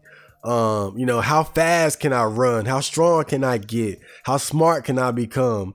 How resilient can I become? All these things. So just maximizing like my internal growth, but also my external accomplishments. That's how I would describe my purpose. But I would say once that really clicked for me, the biggest thing that it did for me was that I feel like it helps you cope with the harsh realities of life. It gives you a reason to get up in the morning. It gives you a reason to fight, because life can be such a bitch. And the reason why a lot of people kill themselves is because like they don't have a reason to fight. Like for them, life is just a bitch. So it's like, why are you going to stay? Like, why not kill yourself if you don't have anything to live for? And so I feel like finding a purpose in life is really just finding a reason to live. It's having something to live for, something that makes you get up in the morning, something that gives you joy, something that interests you and makes you want to just live and take risk and create and do and work and play and whatever the fuck, just whatever, you know, floats your boat. So yeah, fine. And man, I can't sit here and say how to do that, because I think this is so different from all the other things that I listed before. Like I could easily point you in the right direction. I can show you where the fucking toothpaste is at, but I can't show you or tell you what your purpose is. It's something that's very personal. It's a personal journey that people have to go through for themselves to figure it out. But the best advice I can give is really just, I feel like we find our purpose through self-improvement. Because self-improvement requires us to push ourselves into new and uncomfortable directions. And I feel like the more you push yourself, the more you put yourself out there and you accumulate these experiences for the sake of self-improvement, at some point, certain things begin to click. Like, damn, like, oh shit, like I really like doing this, or this makes me very happy. This makes me fulfilled, you know? And that's kind of how it was with me and music, you know, just pushing myself in that area made me realize that I have a talent for it. And the feeling of joy and fulfillment that I get out of completing a beat or a song is unmatched. So yeah, 10 is probably like the most important one, man. You gotta have a purpose in life. You gotta have a reason. You gotta have something in life that compels you to want to live, and that's so important to you that you're willing to deal with all the bullshit that comes with being alive, and just pretty much get into that mindset of being willing to fight to the end for the sake of fulfilling and enjoying life and your purpose. Whew, that was a mouthful. Okay, so I hope you guys got something of value out of that speech, out of that list, whatever the fuck. So next we have some OC, and then we're gonna have the TOTD.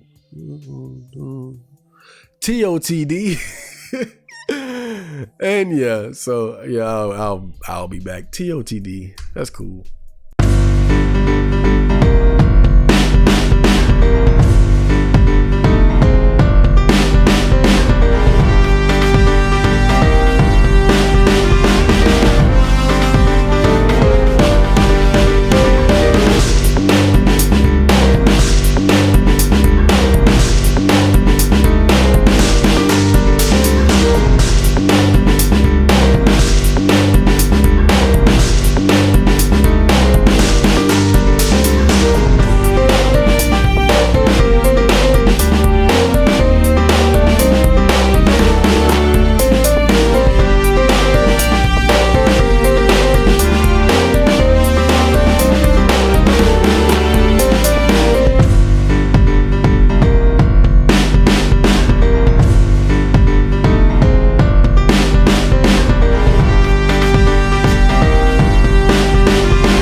Okay, so we are back, and now we have the thread of the day. Now, this is an old thread that I had on my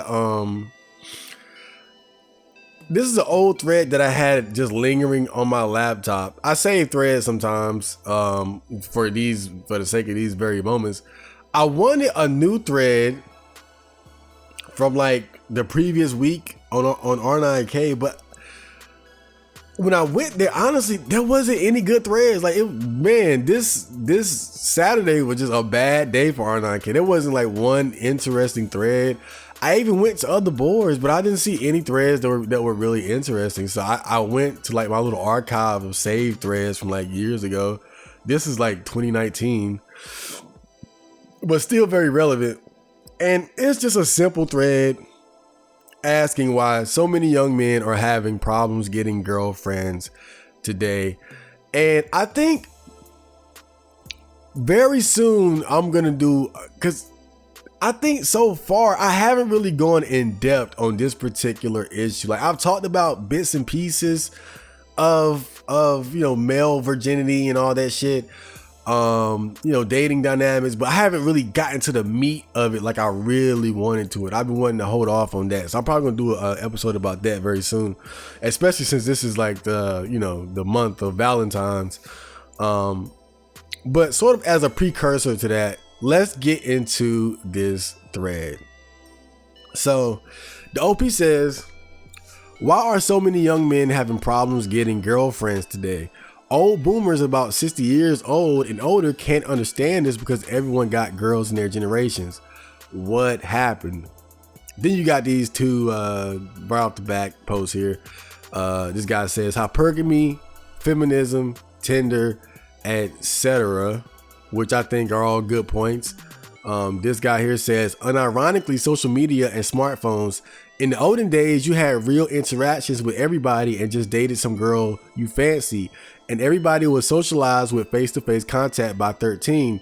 Now men and women just don't have any social skills. Men were never taught or learned to talk to women. And see, I think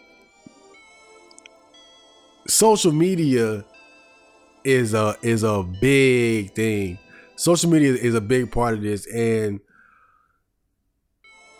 it has really changed the dating landscape a lot. And this is why. You got to think about it. Like, let's just say, for example, right? I'm in North Carolina. Now, let's say you got a pretty girl in Tarboro. Tarboro. Let's say you got a pretty girl in Tarboro, North Carolina. Now, before social media, her options as far as men was pretty much whoever else was in Tarboro who she actually ran into, was around, and who were willing to approach her. So even though she might be a pretty girl, her options are limited to Tarboro niggas.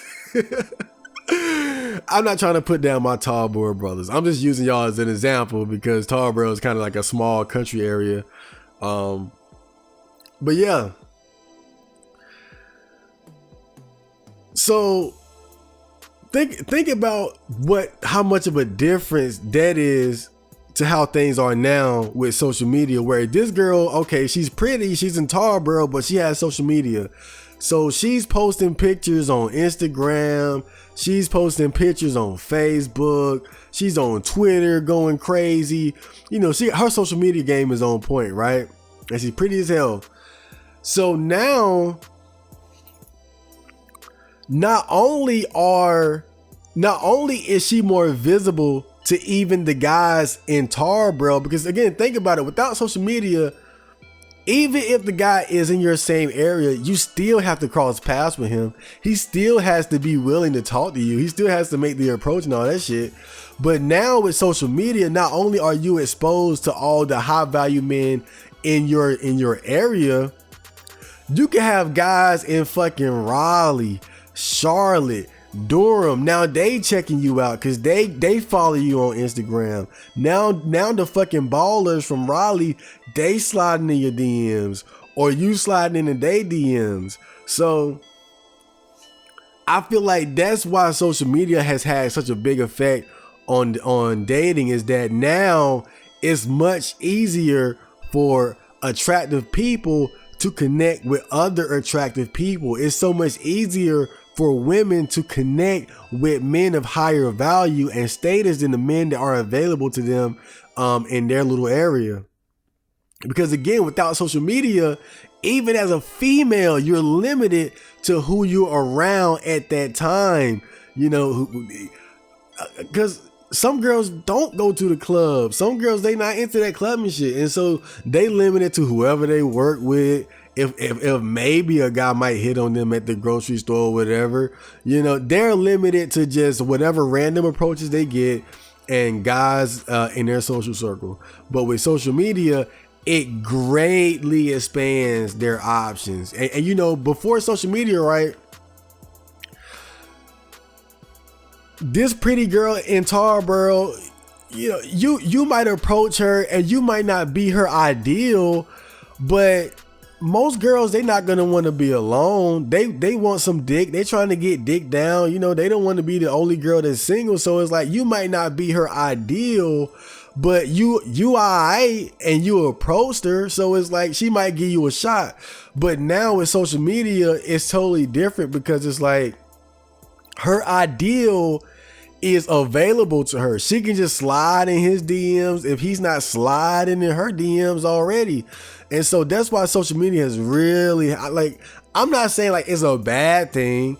I'm just saying that if you an ugly dude, if you an ugly broke dude, then it's gonna be harder for you. But social media has done wonders for attractive people and people of higher value in terms of sexual market value. It's done wonders for them because they're able to connect with each other a lot easier. They're no longer limited to just who's ever in their area. Okay, so this person says, do we really need to go over this again? Yes. Online dating apps allow women to be pickier than ever as they now have an endless source of men at their disposal. They only choose the top tier males, even if they are only using them for a single night of sex. Then once they have a taste of that, they think they deserve only top tier males, leaving the rest of us to die alone or become their providers once they have turned 30 and their looks have long faded. Yes. You know the yes meme. Yes. Everything. Yes. But I touched on part of this though. Online dating apps allow women to be pickier than ever and endless source of men at their disposal. I just talked about that. But also what he says, once they have a taste of that, they think they deserve only top tier males. Now I think that's part of the curse and the gift of being a woman. The gift is that women have, it's much easier for a woman to date out of her league, if you want to call it that, than it is for a man. Because men just have way lower standards. But the curse of this is that because women can date outside of their league, it's like they can fuck the 10 or they can fuck the 9 or the 10 or 8, but they can't keep them. They can fuck the high value man, but they can't always keep them. That's the curse of being a woman, is that you could be a 6 and easily fuck a guy that's an 8 or even a 9, really the way shit is now, but you can't keep them. And men, we don't have that same problem. I can't go out there and fuck a 9 or a 10 chick without selling my fucking soul or just buying the pussy. It's not gonna happen.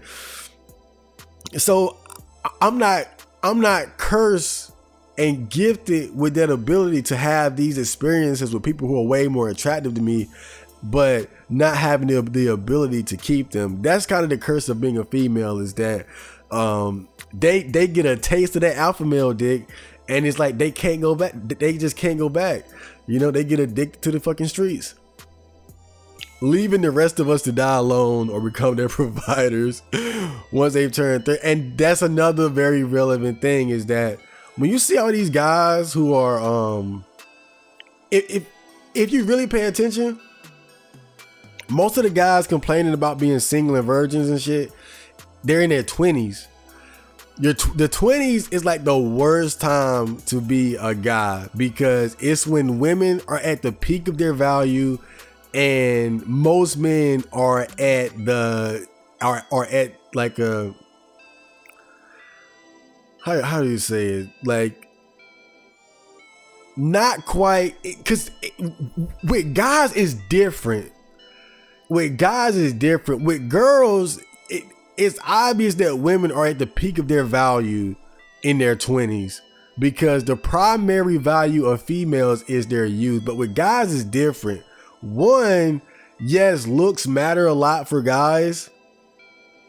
Youth is part of our value, but because of the way our physical attractiveness works, it can carry over longer. Like, it's like women are about being cute and soft and cuddly little marshmallows and shit, and that don't last long.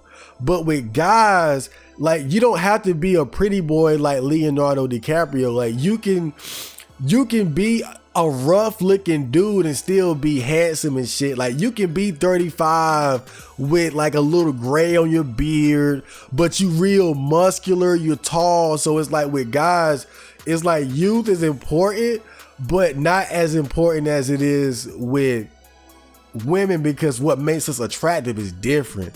You know, we can be rough around the edges. We can be a little gruff and rusty. It makes us look more masculine. It don't work that way for women. But also financially,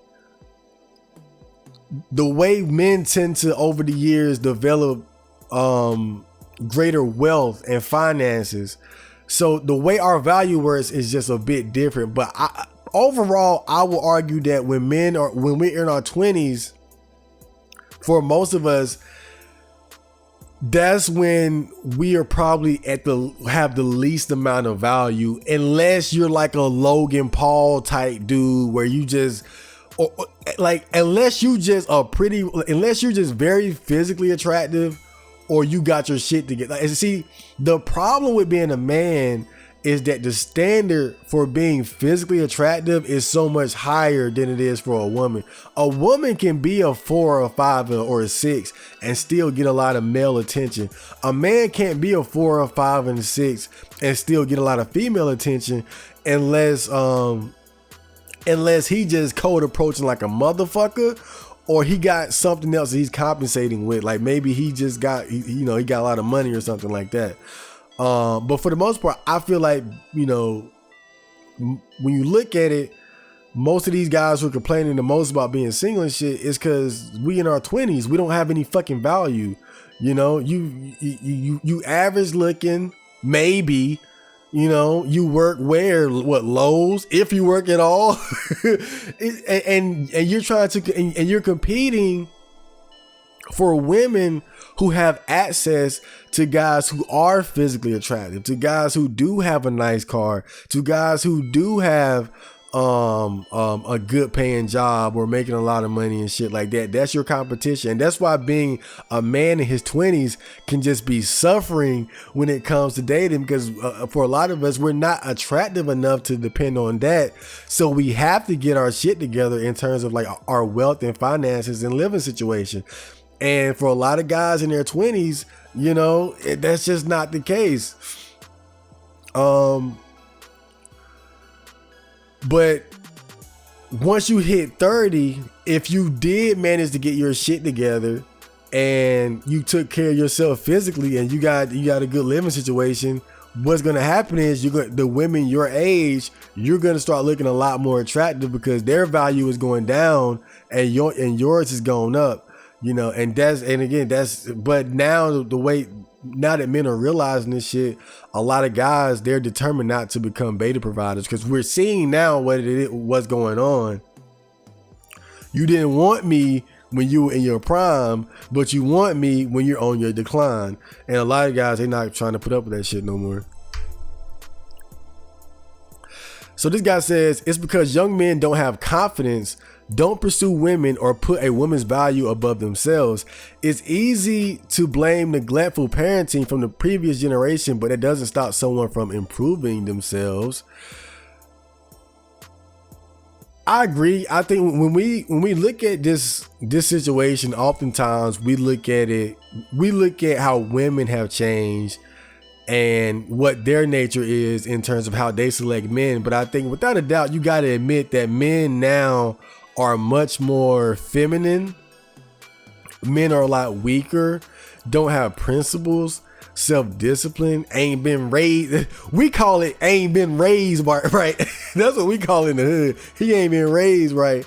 But certainly we can talk a lot of shit about women and all that, but the fact of the matter is that the quality of men is going down as well.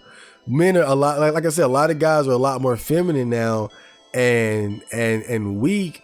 And when you look at simp culture, that's probably one of the most obvious signs of this. When you see these guys who like, they don't even have the fucking principle of not paying a bitch for her fucking feet pics. Like, god damn, dude. Like, you really that shit is really okay with you? Like, that don't fuck with your self-esteem? Like, you paying for feet pics and shit? You sitting here a whole virgin buying. I mean, undoubtedly part of it is our nature is that of a tournament species. I believe that through and through. but certainly men have become weaker alongside women becoming sexually liberated and pickier than ever. Okay, so, excuse me. This guy says, in reality, it's a complex storm of multiple factors, not just hypergamy and online dating, like people say, although that is partly the cause. Average testosterone levels are dropping. Mental health problems are on the rise. Body image issues are on the rise due to being bombarded with images of super attractive people that have been enhanced in numerous ways. Unstable economy and job stability, meaning it's harder for people to find purpose in society and become independent. Instant access to endless forms of digital content and entertainment, meaning it's easier than ever before to give up on the real world and escape into fantasy. Hysteria over sexual harassment, Me Too, etc. has made some men reluctant to be proactive in approaching women. Just off the top of my head, there's many more reasons like this, and it's not good. I don't know where we are headed, but it definitely isn't a good place for anyone, neither the individual nor the collective. So yeah, he brought up more issues, and I think a lot of these are very relevant. Like I said, men in general, we're just a lot more feminine, and like he brought up, average testosterone levels are dropping. Just guys got men, we're just more feminine. Guys just more bitch made now nowadays, and nothing dries up a pussy more than that. Mental health issues and you know, if you're depressed or bipolar or autistic, got Asperger's or some shit, that's gonna get in the way of you getting bitches. That's gonna get in the way of your drive to pursue women and shit. Body image issues on the rise. This is one that I don't quite agree with. I think it's kind of overblown. Maybe in terms of like people like being more overweight and insecure in themselves. But I think this whole idea of guys seeing like attractive women in porn and that affecting their stat, I don't buy that. I really do not buy that. When I see the kind of women that nerds and shit obsess over online, like these average basic ass bitches, like that's why I don't really believe that side of that. But yeah, economy, job issues. We all know women like money. If you ain't got your money right, that can fuck with you. Escapism for sure, because it's like, I mean, years ago, what did you really have to do other than work and raise a family? Now it's like, dude, with all the video games and the movies and shit, and I know a lot of people say these things aren't fulfilling, but tell that to motherfuckers like us. We loved it, dude. Oh, goddamn, man. I love me some anime and some video games and digital content entertainment. That shit is fun, and it does give you more things to do outside of the social realm of like, I'm not saying it's a good thing, but it's immensely enjoyable, and I definitely think that's part of it, because it's like, you know, why struggle trying to get pussy when you can just play fucking Persona 5 Royal or some shit, you know? And sexual harassment, Me Too, and all these different things. I know a lot of guys worry about that, but that's one that doesn't really affect me as much. I don't really think about the whole me. I mean, certainly it's something you got to be conscious of. It's certainly real, and I think it's making guys more careful about how they interact with and deal with women. But it's not something that I particularly worry about the most. I think when it, like, just for example, if I was to flirt with a girl, my biggest concern would be like the boyfriend being like right around the corner or something, you know, the husband like right, you know, some shit like that. I don't, you know, because I'm not really worried about. I'm not gonna fucking grab some bitches by the pussy or whatever.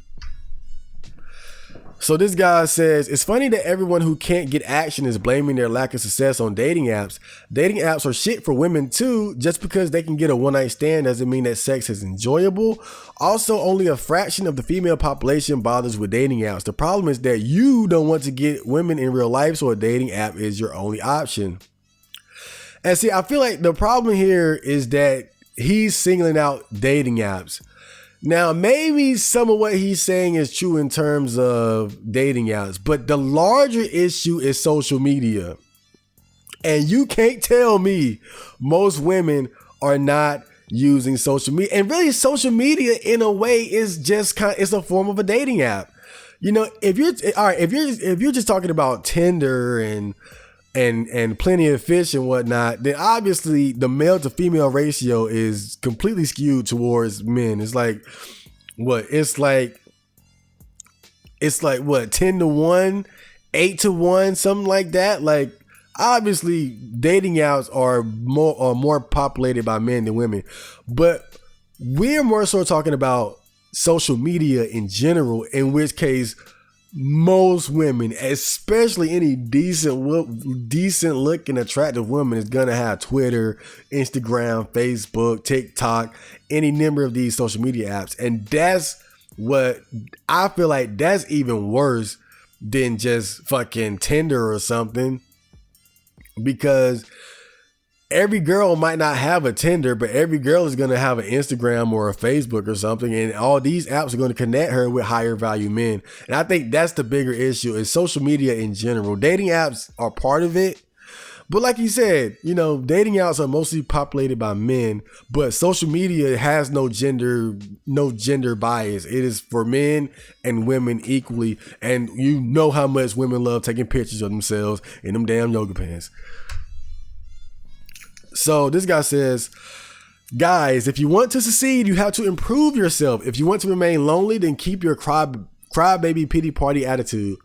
Even manless and guys with fucked up facial structures can get women. I hate it when guys say that bullshit. God damn. I mean, it's true, but when they say that, it's just like, God damn it, dude. Calling out the exception like it's a fucking big deal.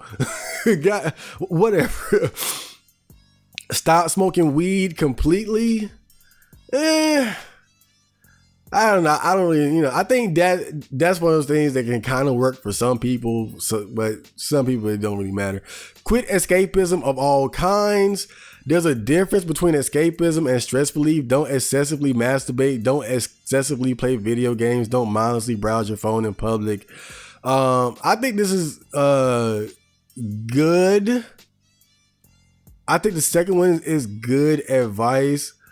As far as just doing anything excessively, that's never a good thing unless you just on your grind excessively. Exercise, yes. I just talked about that earlier on the list of 10 changes that I made. Working out was one of the big ones. Body language and a genuine smile make you more approachable. And I kind of talked about that as well, as far as like getting out and practicing your social skills. Pro tip, women like men who act like men and aren't crybabies. Yes, they like masculine thug, Tupac type niggas. No, I'll play it, but seriously. Keep good hygiene and dress well. It's kind of funny. Like, I mentioned several of these things in one way or another in my list of changes that I made over the years, and I still ain't got no pussies. I mean, this is good general advice, but look, let me tell you something. What's gonna get you pussy is, one, being high value and attractive yourself, and two, just straight up approaching bitches, period. Like, that's really what it comes down to. All this extra like self-improvement shit, it ups your chances. It's good. Like, it levels you up and makes you more attractive. But when it comes down to it, bro, as far as just straight up getting bitches, you either got to be so attractive and shit that they pretty much are like, they're attracted to you like flies to shit, or you're gonna have to put boots on the ground. It's that simple. All this self-improvement shit is good for leveling you up and making you more attractive. But at the end of the day, you got to make them approaches. It's just the way that it is, I mean, and it's funny, like, that's the one thing that the most important thing he really didn't list. All this self-improvement shit is good. It's great even. But like I said, I do most of this, shit. I do most of this shit, and they never got me no pussy. So, just because your parents neglected you doesn't mean you should continue neglecting yourselves. True. Why are so many men, this guy says, why are so many young men having problems getting girlfriends today? and then well, he's quoting someone, and he responds, "There has always been a group of men that did not find partners. Back then, you just didn't hear about them because of no internet." That's interesting because you got to think about, like, how are things really any worse than they ever was? I mean, I'm sure we've all heard that, we've all seen that data or piece that said, like, only one man reproduced for every 17 women. And so when you look at it, it seems like things kind of started off way worse than they are even now. It kind of seems like things started off very bad for the average man in terms of dating. Then we developed civilization and we stabilized with monogamy and marriage and all these things. And then we undid that to a large degree between the welfare state, the sexual revolution, women being empowered when it comes to, like, child support and the divorce courts and whatnot, and all these other various issues, social media, men being bitch made and all that shit. But if you're to believe the idea that throughout history only one man reproduced for every 17 women, this isn't even the worst era. This isn't even the worst era for men. It's gotten worse, but I mean, from what it was, but this isn't the worst era. It seemed like things stabilized after civilization was developed, but it's like now we're kind of undoing some of the structures that made it easier for people to pair bond and have a more even distribution of sex for men. And this guy says, "I just printed out this whole thread, and next time anyone asks me why I can't get a girlfriend, I'll just hand them the papers." Ah, yeah, that's my favorite post out of the whole thread. Nobody ever asked me that, though. Nobody ever asked me why I can't get a girlfriend. People might ask if you do, but no one ever asked, like, why I can't or nothing like that. So I never really had that issue. I'll tell you straight up, I ain't looking for no girlfriend anyway, so it's whatever. But maybe some guys need that. I guess maybe it's a white people thing, like I don't know, but whatever. I don't really get asked questions like that. But hope you guys enjoyed that segment. And next we are going to the comments. Stay tuned.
Okay, so we're at that time of the day where it's almost time for me to get the fuck out of here. But before I do that, you know I gotta read off some of you guys' insightful, intelligent comments. Fair life. So let's get right into it. Agnostic Uzumaki says on the, this is the always keep an eye on your dog video where, I caught Fender humping my pillow. He says he really just busted and dipped. Man, it's so amazing how I caught that shit, bruh. Like, I was literally like, I'm just in my room. I'm playing around with the camera phone, just trying to see what I can do with it and shit. And I'm on the computer at the same time. Like, and dude, it's like the timing. You would have thought I set the shit up, bro. I'm telling you, it's so amazing how the timing was, bro.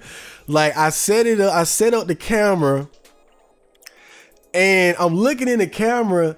If I kept looking at the camera, I would have saw him. But it's like the second I looked away from the camera and got on the laptop, that's when he hopped on the bed and started humping the pillow.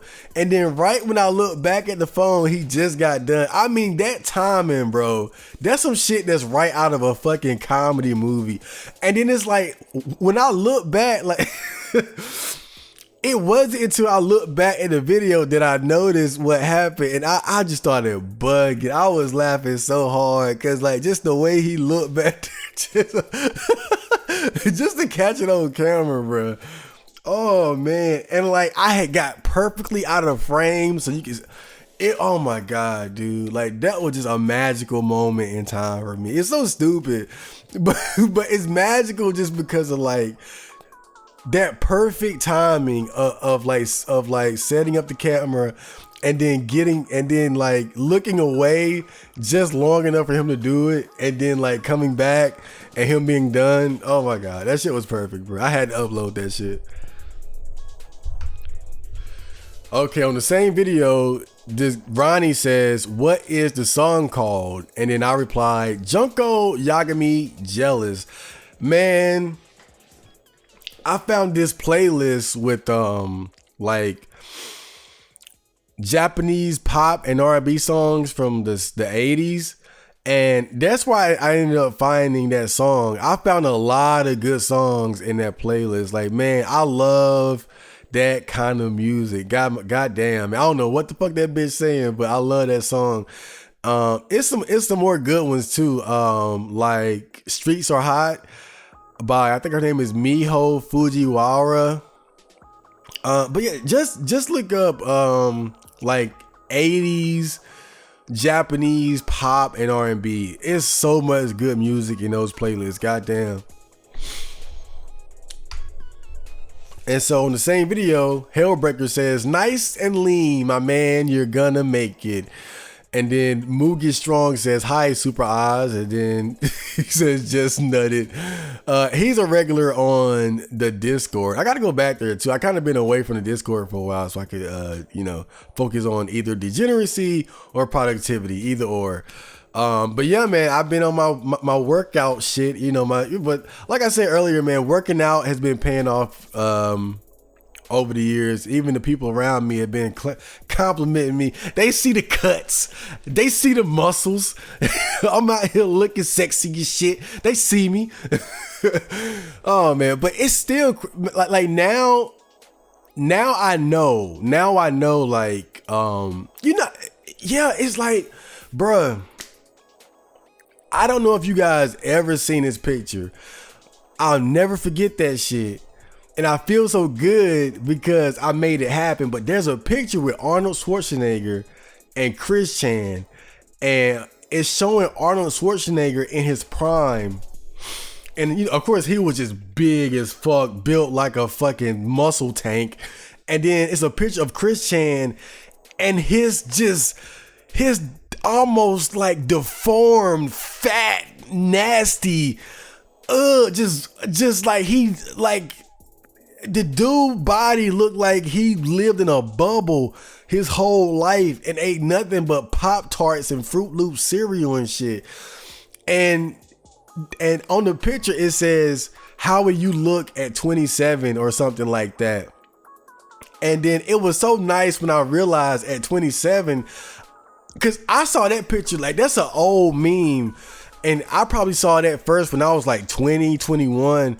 And then when I was like 27 and I looked at I saw that meme online again. I saw that picture online and I realized like, oh shit, I did it. I did it. I didn't. Now, of course, I'm not like fucking Arnold Schwarzenegger. Like nobody, like that's a 1 in a billion beast. But look, I'm light years away from Chris Chan type body. And that's all that matters to me, is that I feel like I made it as far as, you know, sculpting and developing my body to not look anywhere close to fucking Chris Chan. But thanks for those comments. So on the Flow State beat, Big NC Bulldog says, I can see you now blasting this beat in your room, chilling. If you guys don't know, that's actually one of my good friends from real life. You know, when I started rapping, he was one of the first guys who started rapping with me alongside a few other guys. So definitely check out his channel. He's really into like dogs and shit. So let me see. Toxco says, this is the Night Walk vlog episode 3, Snowland. Tosco says, yo Chad, we need more of this content. I'm gonna be real with you, dude. I used to love the OCM Botcast, but that shit 4 hours now. Like, I ain't got time to watch that shit anymore. More 10-minute bite-sized videos, man. And you know, I get that. You know, I feel like with the Botcast thing, that's just me just doing whatever I want to do for like that period. That's why it can be so long, because it's so much that it's so much that I like to talk about or want to talk about and can talk about. And on top of that, with how inconsistent I can be, the way I kind of see it is like, you can look at 30 minutes here, 30 minutes there, 30 minutes here, because that's what I do sometimes with some of the YouTubers that I watch. They might have a 2-hour video. I might watch 30 minutes there, 30 minutes there. Like today, I was watching Hot Boxing with Mike Tyson. He had Devin Haney and Zab Judah and Devin Haney's father up there, and it's like an hour and some change. I watched like 20 minutes here, and then I watched like 30 minutes there. Like, I do that sometimes with videos, so it's like, I don't think it's really an issue how long it is. Because if you can always just check out bite-sized pieces of it at your leisure. But I will say this, is that I definitely do plan on doing like more night walk vlogs, because just how successful it is and how much people tend to like it. And I know that it's nice having those bite-sized clip videos, and it can be intimidating just jumping into a fucking 3 or 4 hour long video. So alongside the podcast, I'm definitely gonna do more night walk vlogs. In fact, I plan on putting out another one by the end of next week. You know, I just gotta have a topic, like just gotta have something on my mind worth talking about. So thanks for that comment. And so on the same video, Jake said, you gotta shave, my friend. Now, the thing about me is that I shave, but I usually just like trim my shit. I don't do the closed shave shit, because the thing about, like, I don't know if you're black or what or whatever, but the thing about black men, our hair is different. Our hair is curly. So what happens with us when we, especially like with our facial hair, when we shave, if the hair goes beneath the skin, because our hair is curly, sometimes when the hair is growing back, it doesn't protrude out of the hole. So the hair grows, the hair will begin to grow under the skin without protruding out of the hole, and it creates shave bumps. And so I noticed that growing up. And seeing guys with all these fucking bumps running neck and shit, like, ugh, goddamn. So I don't do the close shave shit. I know it's probably ways to work around it, but what I do is I just trim my shit short. I don't do the close shave shit because I don't want to get shave bumps. They got different creams and shit to prevent it, but generally speaking, I just trim my shit close. And honestly, I like the look. I like that kind of shaggy, rough look. I don't like the whole boyish, just straight up like fucking military, no facial hair shit. Or even like the, I got pubes all over my face. Look, I like that balance of like trimming it down.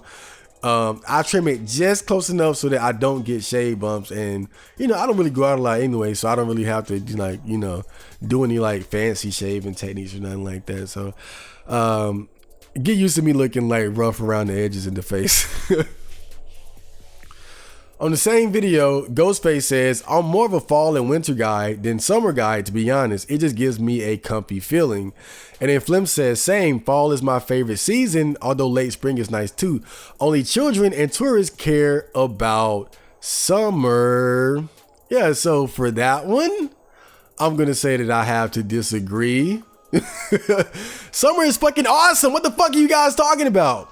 You're gonna sit here on my channel insulting summer, the best time of the fucking year? I'm not going to tolerate. Now, really, I don't give a fuck. Everybody has their preference, but I think to say that only children and tourists care about summer, I don't think that's necessarily true. Now, I might be a man child, but I think that it's just a matter of taste. I think some people just, I don't think it really has anything to do with like your age or whether you're a tourist or not. I just think it's a matter of personal preference. I used to be a winter guy, but the more I started going out in the summer, the more I developed an appreciation for it. Definitely though, for me, the summer is my favorite time of the year. And I'm just, dude, I swear, I'm just counting the days, my nigga. God damn. I cannot wait till summertime. I mean, no. I'm looking forward to the summertime. I try not to say I can't wait because then that makes me like too, and just the anticipation is too much and I forget about just enjoying the now. But oh God, I love summertime and I'm really looking forward to it. But yeah, thanks for those comments other than your piss ass opinion. That's wrong as fuck, asshole. But Big NC Bulldog says, my boy, hell yeah, bro. Me and the puppies been enjoying it. What you smoking on? CBD.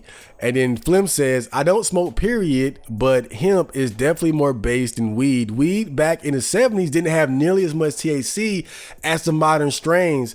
Plus, since it's legal, you don't have to worry about quality control or winning 2 years rent in an 81 square elf apartment.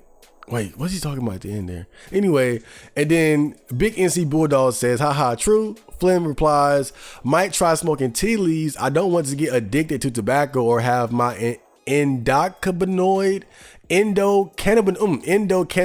system messed up by cannabis. Apparently being exposed to cannabis just once can permanently alter brain chemistry and lower intelligence. So let's talk about that first point there. Oh yeah, that's my friend, by the way.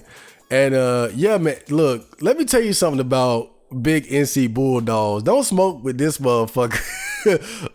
Look, don't smoke with this motherfucker unless you're trying to get scared high. I used to smoke with this guy and watch anime. I can't do that shit no more. That motherfucker got some strong ass shit. So I'm pretty much switched over to CBD. I still smoke regular like THC weed, but only in conjunction with the CBD because I feel like that balances it out. And just like how Flim says, back in the 70s, they didn't have nearly as much THC as the modern strains. That's why the weed is so strong now. And on top of that, weed used to have more CBD in it. So part of what's making the weed so strong is that it's more THC and it's less CBD. And that's why I like smoking CBD either by itself or with THC weed because it balances it out. And Flim also talked about how apparently being exposed to cannabis just once can permanently alter brain chemistry and lower intelligence. And you know what? I wouldn't be surprised if that was true. I'm sure this is something that people would argue about to the ends of time, but I wouldn't be surprised if that was true. I feel now what I heard is that only happens when you smoke it before your brain is finished developing. So if you smoke weed before you are in your mid-20s, it can have it can permanently alter your brain chemistry. And just being honest, I like smoking weed, but I'm not gonna say I feel like it lowered my IQ or anything. But I do feel mentally different. It's like it opened a door that never closed in my mind. It's like, it's hard to describe it. It's like it's like opening Pandora's box. Like once you open it, you can't really put it back in. It kind of gave me that kind of feeling where it's like once I got high, it's like a new door opened in my mind and it never shut. But I don't really see it as a bad thing. It's kind of a weird feeling. Some people could call it derealization, depersonalization. And it's like, that's how it felt initially, but now it doesn't like that's how it felt at first, but now it's like, it's more in the background. But sometimes it comes back even when I'm not high, like this weird feeling of like, whoa, I'm really fucking alive and in this bitch. It's a weird feeling. But that's why, my niece, she's at that age where, she's starting to get interested in these kind of things. And all I would hope is that, like, whether it's my niece or if I had a child or whatever, I would just encourage them to not smoke until they're at least over the age of 18, just because of this whole possibility of it permanently altering brain chemistry. But yeah, good weed talk there. Okay, so on the Flow State song, Flim says, funky, title was a throwback to Super Saiyan God Flow for me. I feel like that's an underrated song. I put a lot of effort into it, but it doesn't get a lot of attention. But most of the songs that get attention are the feelsy ones. I know like the anime ones are just more like my own personal expression. Ghostface says, dope as fuck, your production skills have ascended. I know, but they'll be a lot better if I wasn't so inconsistent. I still got to really put my nose down to the grind this year. Thanks for those comments. And then on Life is Neat, people still be checking that shit out. Helpful Lump 111 says the first bars are pure art. And I totally agree. That's my favorite part of the song, to be honest. Like, man. But, oh, god damn. Thankfully, I suck at making intros because that's the only reason why I did it like that. I'd rather do something like that instead of doing like how guys do like, yeah, it's Chad Marco, I'm on the beat. I hate having to do shit like that, but you got to fill up the first part of the song. And luckily, I happen to be very creative with how I did it for that song. So thanks for the comment. Moonbase MGTOW on the Estrangement beat says, imagine if animes really made vibes like these. NGE, Neon Genesis Evangelion, tried with the freeze frame, awkward silence moments, but in the end, it was probably more like eating up runtime to feel the episode. I don't want to go on the NGE rant. I ain't gonna go there. Oh man. But one thing about, cause I got that picture and that little clip from Ashta Nojo, and I feel like, man, an anime like Evangelion gets a lot of credit for like doing like feelsy psychological shit, but and don't get me wrong, they do a good job, but I feel like with something like Ashta Nojo does a great job with shit like that, as far as like conveying certain emotions and vibes and moods with just like the use of different songs and scenery, and artistically it's one of the best anime, if you ask me. Just the way it uses the art direction is able to convey